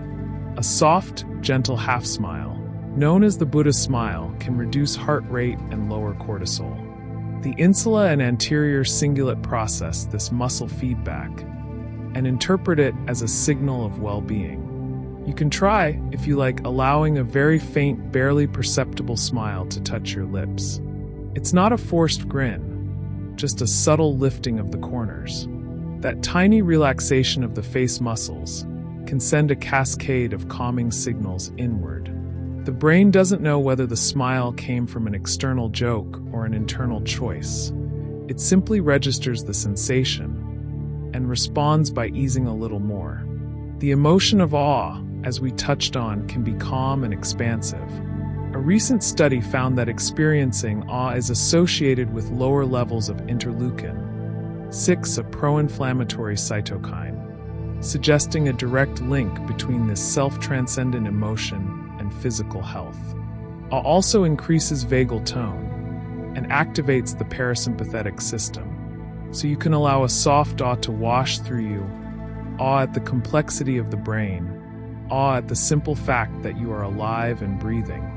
That feeling is not exciting. It is hushed, like standing in a great cathedral. Let it fill you with a quiet reverence for your own body, which works so tirelessly on your behalf. In the quiet cathedral of the mind, we can now contemplate the role of the pineal gland, that tiny pine cone. Descartes once thought it was the seat of the soul.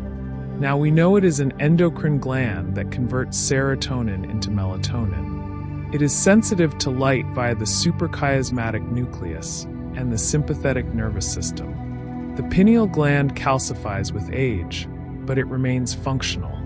Its quiet pulse of melatonin is a nightly gift. You can visualize the pineal gland as a small, luminous pearl in the center of the brain, glowing with a soft, bluish light, sending out ripples of melatonin into the surrounding darkness.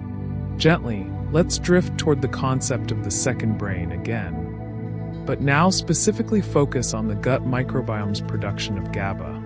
Certain lactobacillus and bifidobacterium strains can produce GABA, mimicking the brain's inhibitory neurotransmitter. When these bacteria are abundant, gut-derived GABA can potentially influence the enteric nervous system and even cross into the bloodstream, promoting an overall feeling of calm. Researchers have found that altering the gut microbiome with probiotics can modestly reduce anxiety and improve sleep in some individuals. This is a quiet, ongoing relationship between you and your microscopic inhabitants. You are not alone, you are a walking ecosystem. And right now that ecosystem is in a restful, cooperative state, generating peaceful molecules for your benefit. Now, let's slowly bring our attention to the idea of emotional resilience from a biological perspective. Resilience is the ability to maintain or quickly regain a calm emotional state after a disturbance. It involves a flexible autonomic response, high vagal tone, and a prefrontal cortex that can dampen amygdala reactivity. But resilience is not a fixed trait. It can be strengthened by repeated experiences of safety and recovery. Every night you sleep, you are training your brain to recover from the day's mild stresses. Sleep is the ultimate resilience builder. So by allowing yourself to rest deeply, you are fortifying your emotional resilience, like laying down one more thin layer of calm varnish on a wooden instrument, making it stronger and more resonant with each coat. In the same vein, we can consider the phenomenon of earned security in adults who were not securely attached as children. Through healthy relationships and therapeutic experiences, they can develop a secure internal working model. The neurobiology likely involves increased prefrontal control over the amygdala and a recalibrated oxytocin system. This reminds us that no matter what our past, the brain can change. Sleep is a crucial part of that change. Deep sleep, with its reduction of norepinephrine and cortisol, allows the emotional brain to rewire without the old alarm bells ringing. So tonight's rest is a quiet act of personal transformation, subtle but real. We can also mention the role of the endocannabinoid anandamide in the runner's high and general well-being. Anandamide levels rise during moderate aerobic exercise, but also during restful, mindful states. It binds to CB1 receptors and produces a subtle, blissful calm. You don't need to run to feel it. Stillness also invites anandamide. So your motionless body is already awash in a faint, natural bliss, a gentle reward for your stillness. That is yet another layer of soft contentment available to you now. The concept of rest and digest can be expanded to include the relationship between the brain and the spleen. The spleen, an organ involved in immune function, receives direct innervation from the sympathetic nervous system, but the vagus nerve indirectly modulates its activity. During deep relaxation, the vagal anti-inflammatory reflex reduces the release of inflammatory cytokines from the spleen. This is known as the cholinergic anti-inflammatory pathway. The neurotransmitter acetylcholine, released by the vagus, binds to receptors on immune cells, inhibiting inflammation. So as you rest, your vagus nerve is literally whispering "calm down" to your immune system, reducing background inflammation and making your whole body feel more at ease. That is a profound silent communication. Let's now, very slowly, come back to the breath. We have spoken of it often, but its very repetition is soothing. The diaphragm, a large, dome-shaped muscle beneath the lungs, is innervated by the phrenic nerve and also has connections to the vagus. When you breathe deeply and slowly, the diaphragm massages the vagus nerve, directly stimulating parasympathetic outflow. This is why diaphragmatic breathing is so effective for anxiety. You may already be breathing that way, with your belly rising and falling gently. Just let it happen. The diaphragm is massaging the vagus with each breath, like fingers playing a slow, silent harp. The music is one of pure relaxation. Now we can gently recall the idea that the brain is a prediction machine. During sleep, the brain generates internal simulations, dreams, that may help the cortex learn a model of the world without the interference of sensory input. This is the predictive processing theory of sleep. In this state, the brain is refining its predictions about emotions and social interactions, often running gentle scenarios that help us prepare for real life without any real risk. So even your dreams are part of your emotional regulation system, a quiet theater where the scripts are softened and made safe. We have spoken of the default mode network and a bit of the salience network. Now, let's introduce the central executive network, which is activated during focused tasks, but quiets during rest. As you let go of effort, this network disengages, and that's a good thing.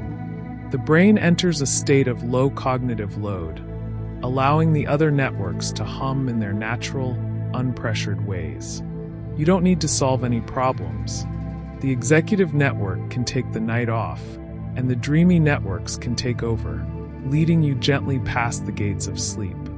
Let's weave in the concept of sensory deprivation and its effect on the brain.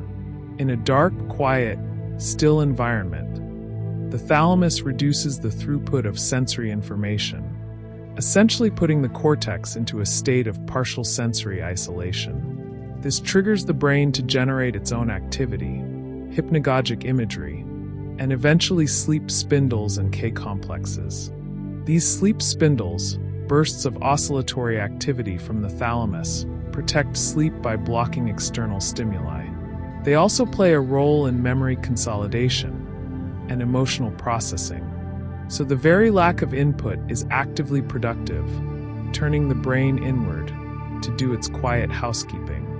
Now, let's take a moment to simply rest again. No new facts. For a few breaths, just the sound of silence between words. Let your body sink, your thoughts dissolve. And then softly, when you are ready, we can float onward. Quietly, let's think about the emotion of contentment. Contentment is a low arousal positive state, characterized by a sense of completeness and lack of wanting. Neurobiologically, it involves moderate dopamine levels, high serotonin, and a stable default mode network. The insula registers a pleasant bodily state, and the prefrontal cortex evaluates that everything is sufficient.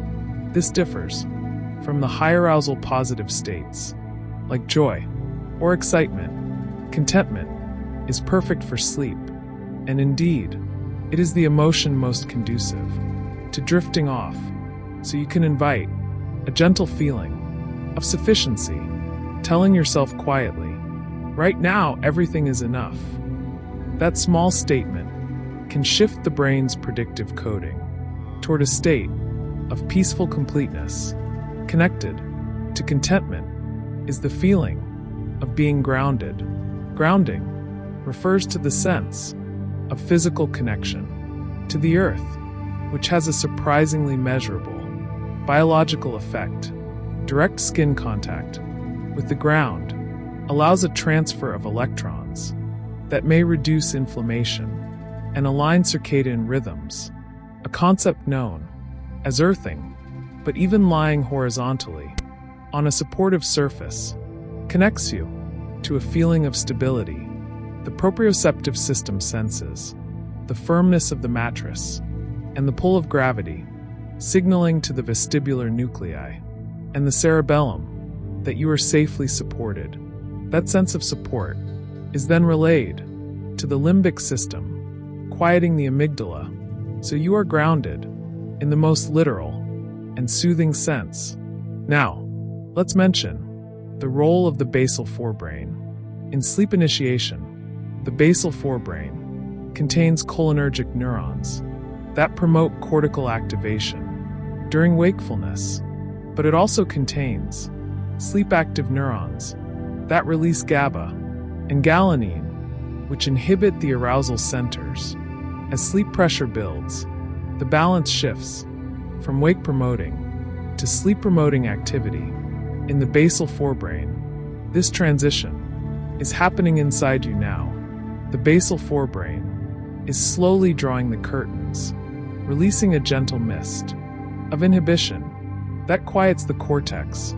You can feel that as a growing fuzziness, a thickening of your thoughts, which is entirely welcome. We have visited the hippocampus many times, and now we can reflect on its role in imagining the future. The same hippocampal circuits that replay the past also construct possible future scenarios. When we are at peace, these future imaginings tend to be more positive and gentle. This is because the prefrontal and limbic systems are in a calm alignment. So as you drift, any fleeting thoughts about tomorrow are likely to be bathed in a softer light. The hippocampus is not being pessimistic, it's just softly dreaming ahead. And that's nice. Let's now talk about the epiglottis and the act of swallowing and how it relates to relaxation. When we are tense, the throat muscles can tighten and we swallow more frequently. As we relax, the muscles of the pharynx and larynx release, and swallowing becomes slower and less frequent. This relaxation is partly mediated by the vagus nerve, which innervates those muscles.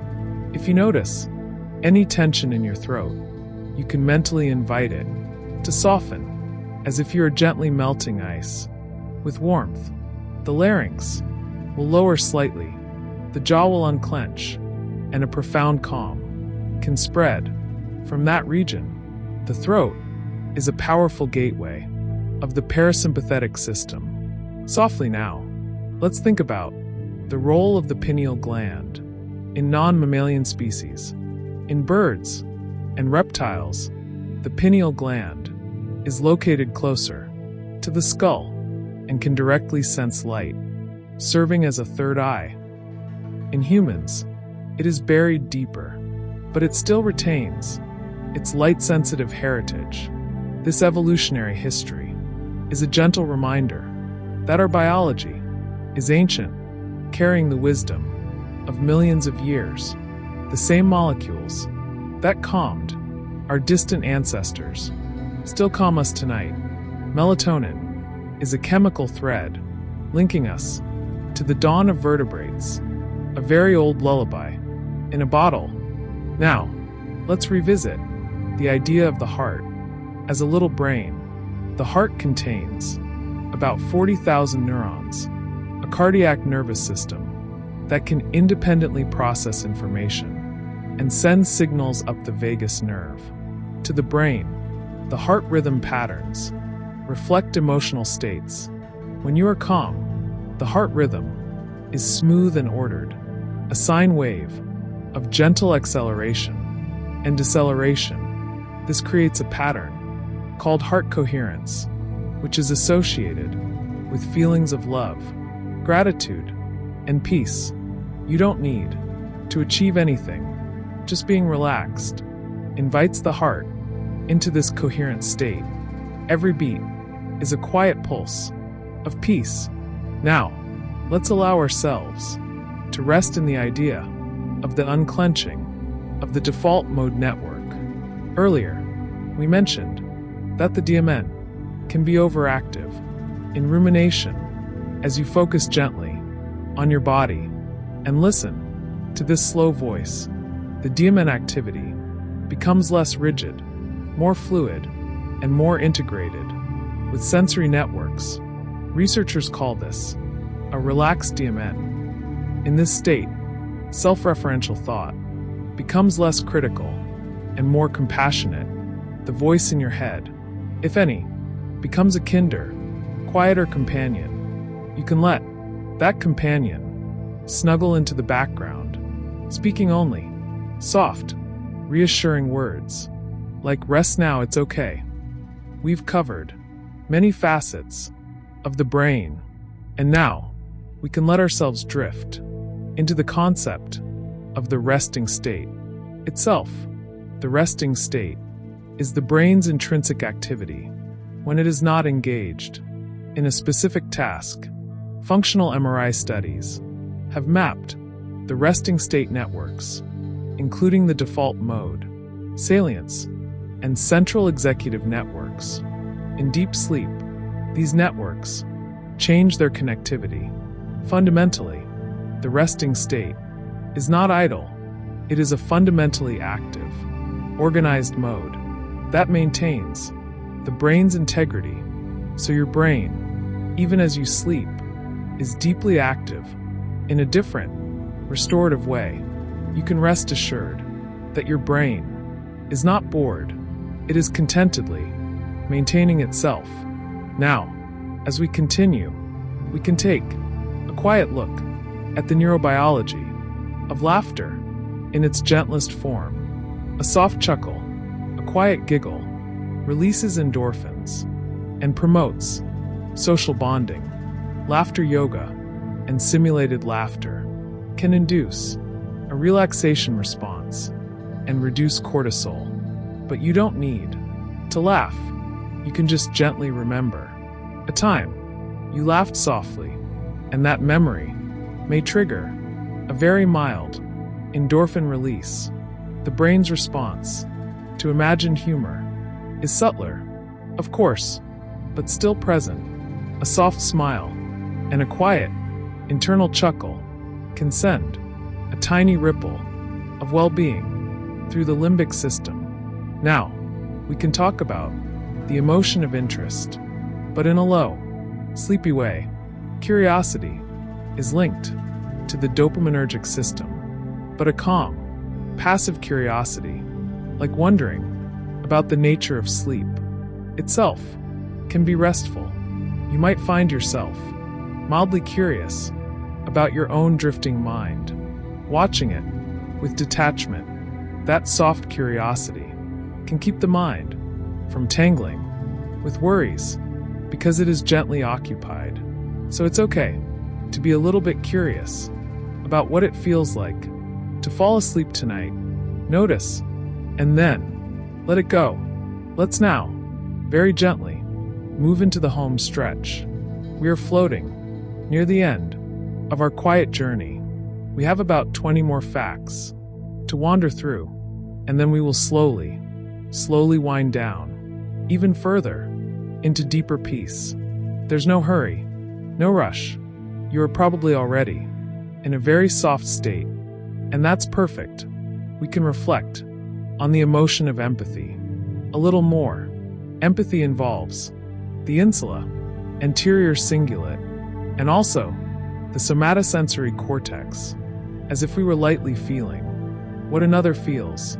But empathic distress can be tiring.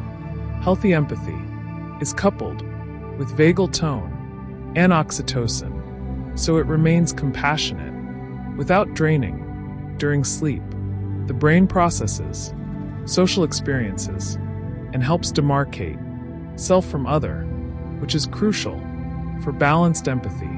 So tonight, your brain is quietly recalibrating your empathic boundaries, ensuring you can be kind without exhaustion. The orbitofrontal cortex, which we visited before, is also activated during aesthetic pleasure, seeing something beautiful, hearing a soft, harmonious melody. These activate the orbitofrontal cortex and the anterior insula. The brain has a natural reward for beauty because beauty signals safety, abundance, and health. So listening to this gentle voice, if it feels beautiful to you, in its cadence, is gently stimulating those reward pathways, you can let it be a small, aesthetic pleasure, like a quiet piece of ambient music designed to help you sleep. Now, we can think about the neurochemistry of a warm drink before bed.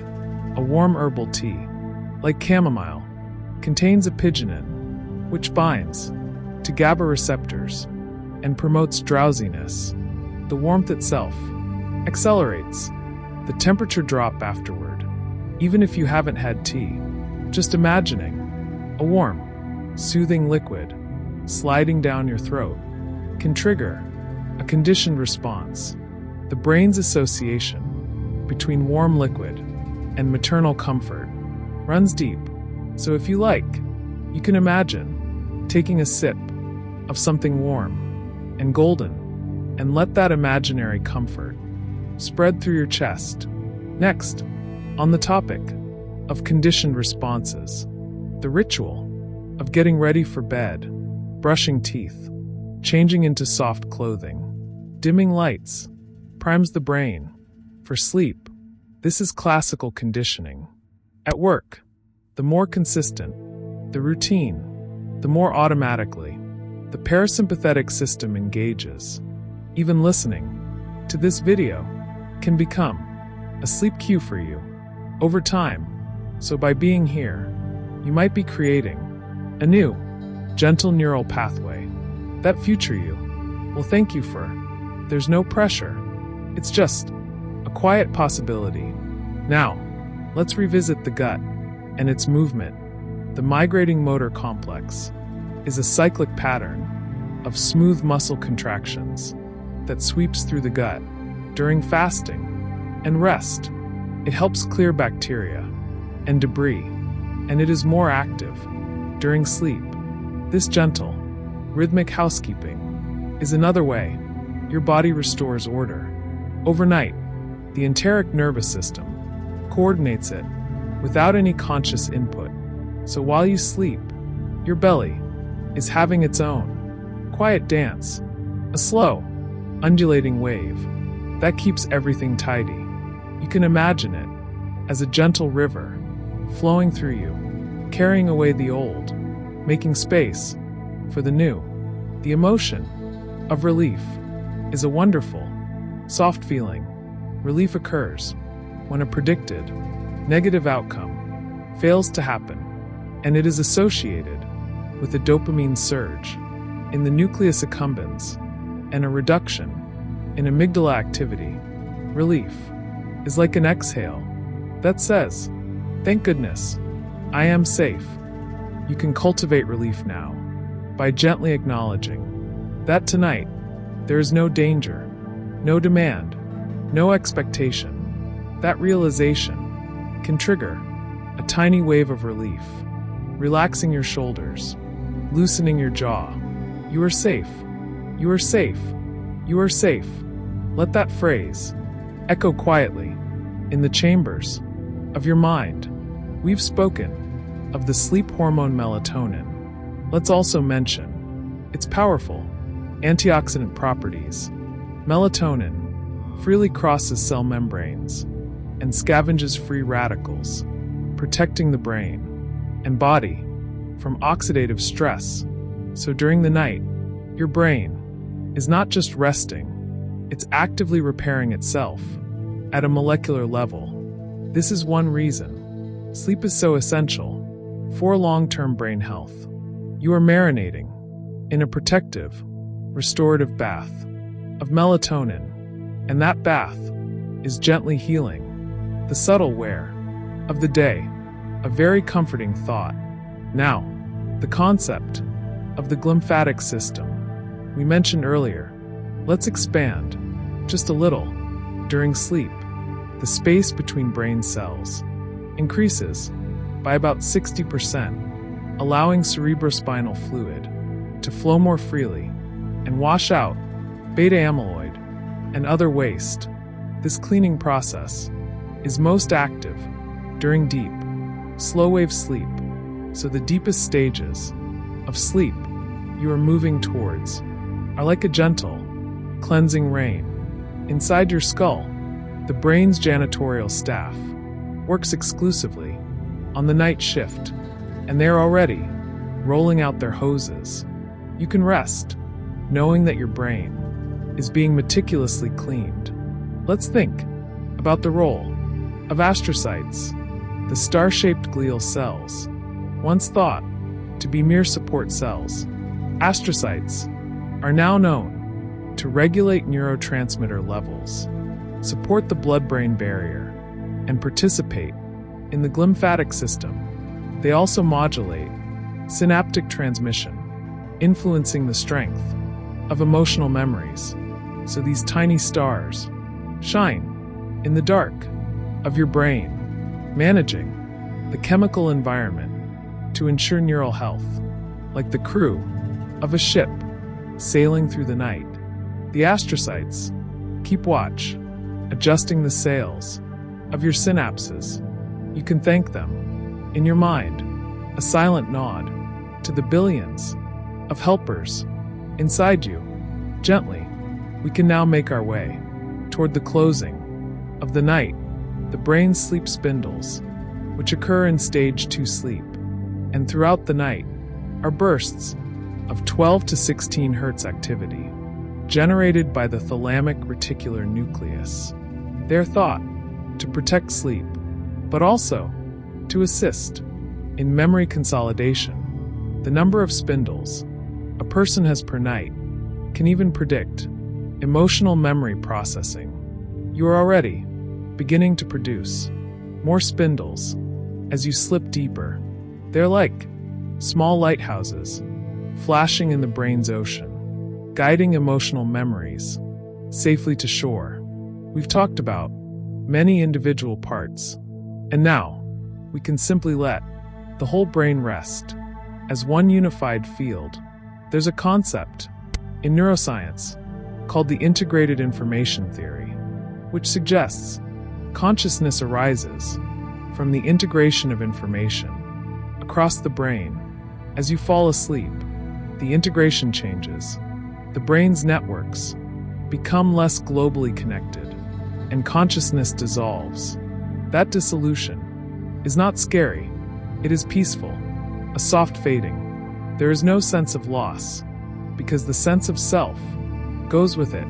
It's like sinking into a warm, dark pool, where the water and the swimmer become one. Now, let's revisit the insula one more time, because it is the seat of the sentient self. In the body, as you become sleepier, the insula's activity shifts, and the clear map of the body blurs. You may lose awareness of where your limbs are. That is a sign that the posterior insula is reducing its signaling. It's a gentle dissolution of the body schema, often called the hypnagogic state. You may feel as if you are floating, or as if you have no body at all. That is a safe, natural stage, and it often precedes the onset of dreams. Enjoy the floatiness. Let's recall the emotion of trust. Trust is the belief in the reliability of someone or something. In the brain, trust engages the oxytocin system and the ventromedial prefrontal cortex, and it decreases the amygdala's vigilance. You are showing trust in your own body right now, trusting that it will sleep when ready, and that trust is probably reducing your cortisol, so you can trust yourself. Trust the process. Trust the night. That trust is a calming signal sent from the prefrontal cortex to the rest of the brain. We are approaching the very end of our collection of facts. Though there is no rush, we have about a few more to drift through, and then we will slow down even further, letting the words become fewer, the pauses longer. You are doing wonderfully, simply by being here. Now, let's mention the concept of trophic factors, like BDNF again, but link it to emotional regulation. BDNF supports the growth and plasticity of neurons in the prefrontal cortex and hippocampus, areas essential for mood regulation. Low BDNF has been associated with depression, while increased BDNF, promoted by sleep, exercise, and calm, supports resilience. So your night of sleep is literally fertilizing the brain's soil, making it more fertile for positive emotional growth. You can visualize BDNF as a gentle rain, nurturing the garden of your mind. You might find yourself now very near the edge of sleep, or perhaps already floating in it. That's wonderful. The fact that you've listened this long means your brain has been soaking in relaxation. We can now, very softly, revisit a few key ideas, just to deepen that sleepy rhythm. The amygdala, it rests the prefrontal cortex. It quiets the vagus nerve. It stretches and yawns. The serotonin flows like warm honey. The melatonin rises like a tide. The hippocampus murmurs old lullabies. The heart beats slowly, like a distant drum. And the second brain, in your gut, it hums a low, steady note. The microbiome twinkles with tiny stars. The endocannabinoids wrap you in a soft bliss. The GABA closes your eyes and whispers, "Sho." The sleep switch has flipped. The thalamus closed its doors. The glymphatic cleansing has begun. The delta waves are rolling in from the deep. And we can take a moment to notice there is no need to rush. Slowly, gently, the night holds you. The universe inside your skull is turning off the lights. room by room, a quiet custodian, a gentle parent, a lover of peace. Now, as the words become softer and the spaces between them longer, I will quietly say goodbye. But before I go, I'll leave you with a final, very soft invitation. If this video helped you feel even a little more at ease, you might consider lightly tapping the like button or perhaps subscribing as a quiet kindness to this channel. There's no pressure, no urgency, just a little gift. If you wish. Goodbye, dear listener. Rest well, sleep gently, and when you wake, the world will be there, softer and new. Goodbye.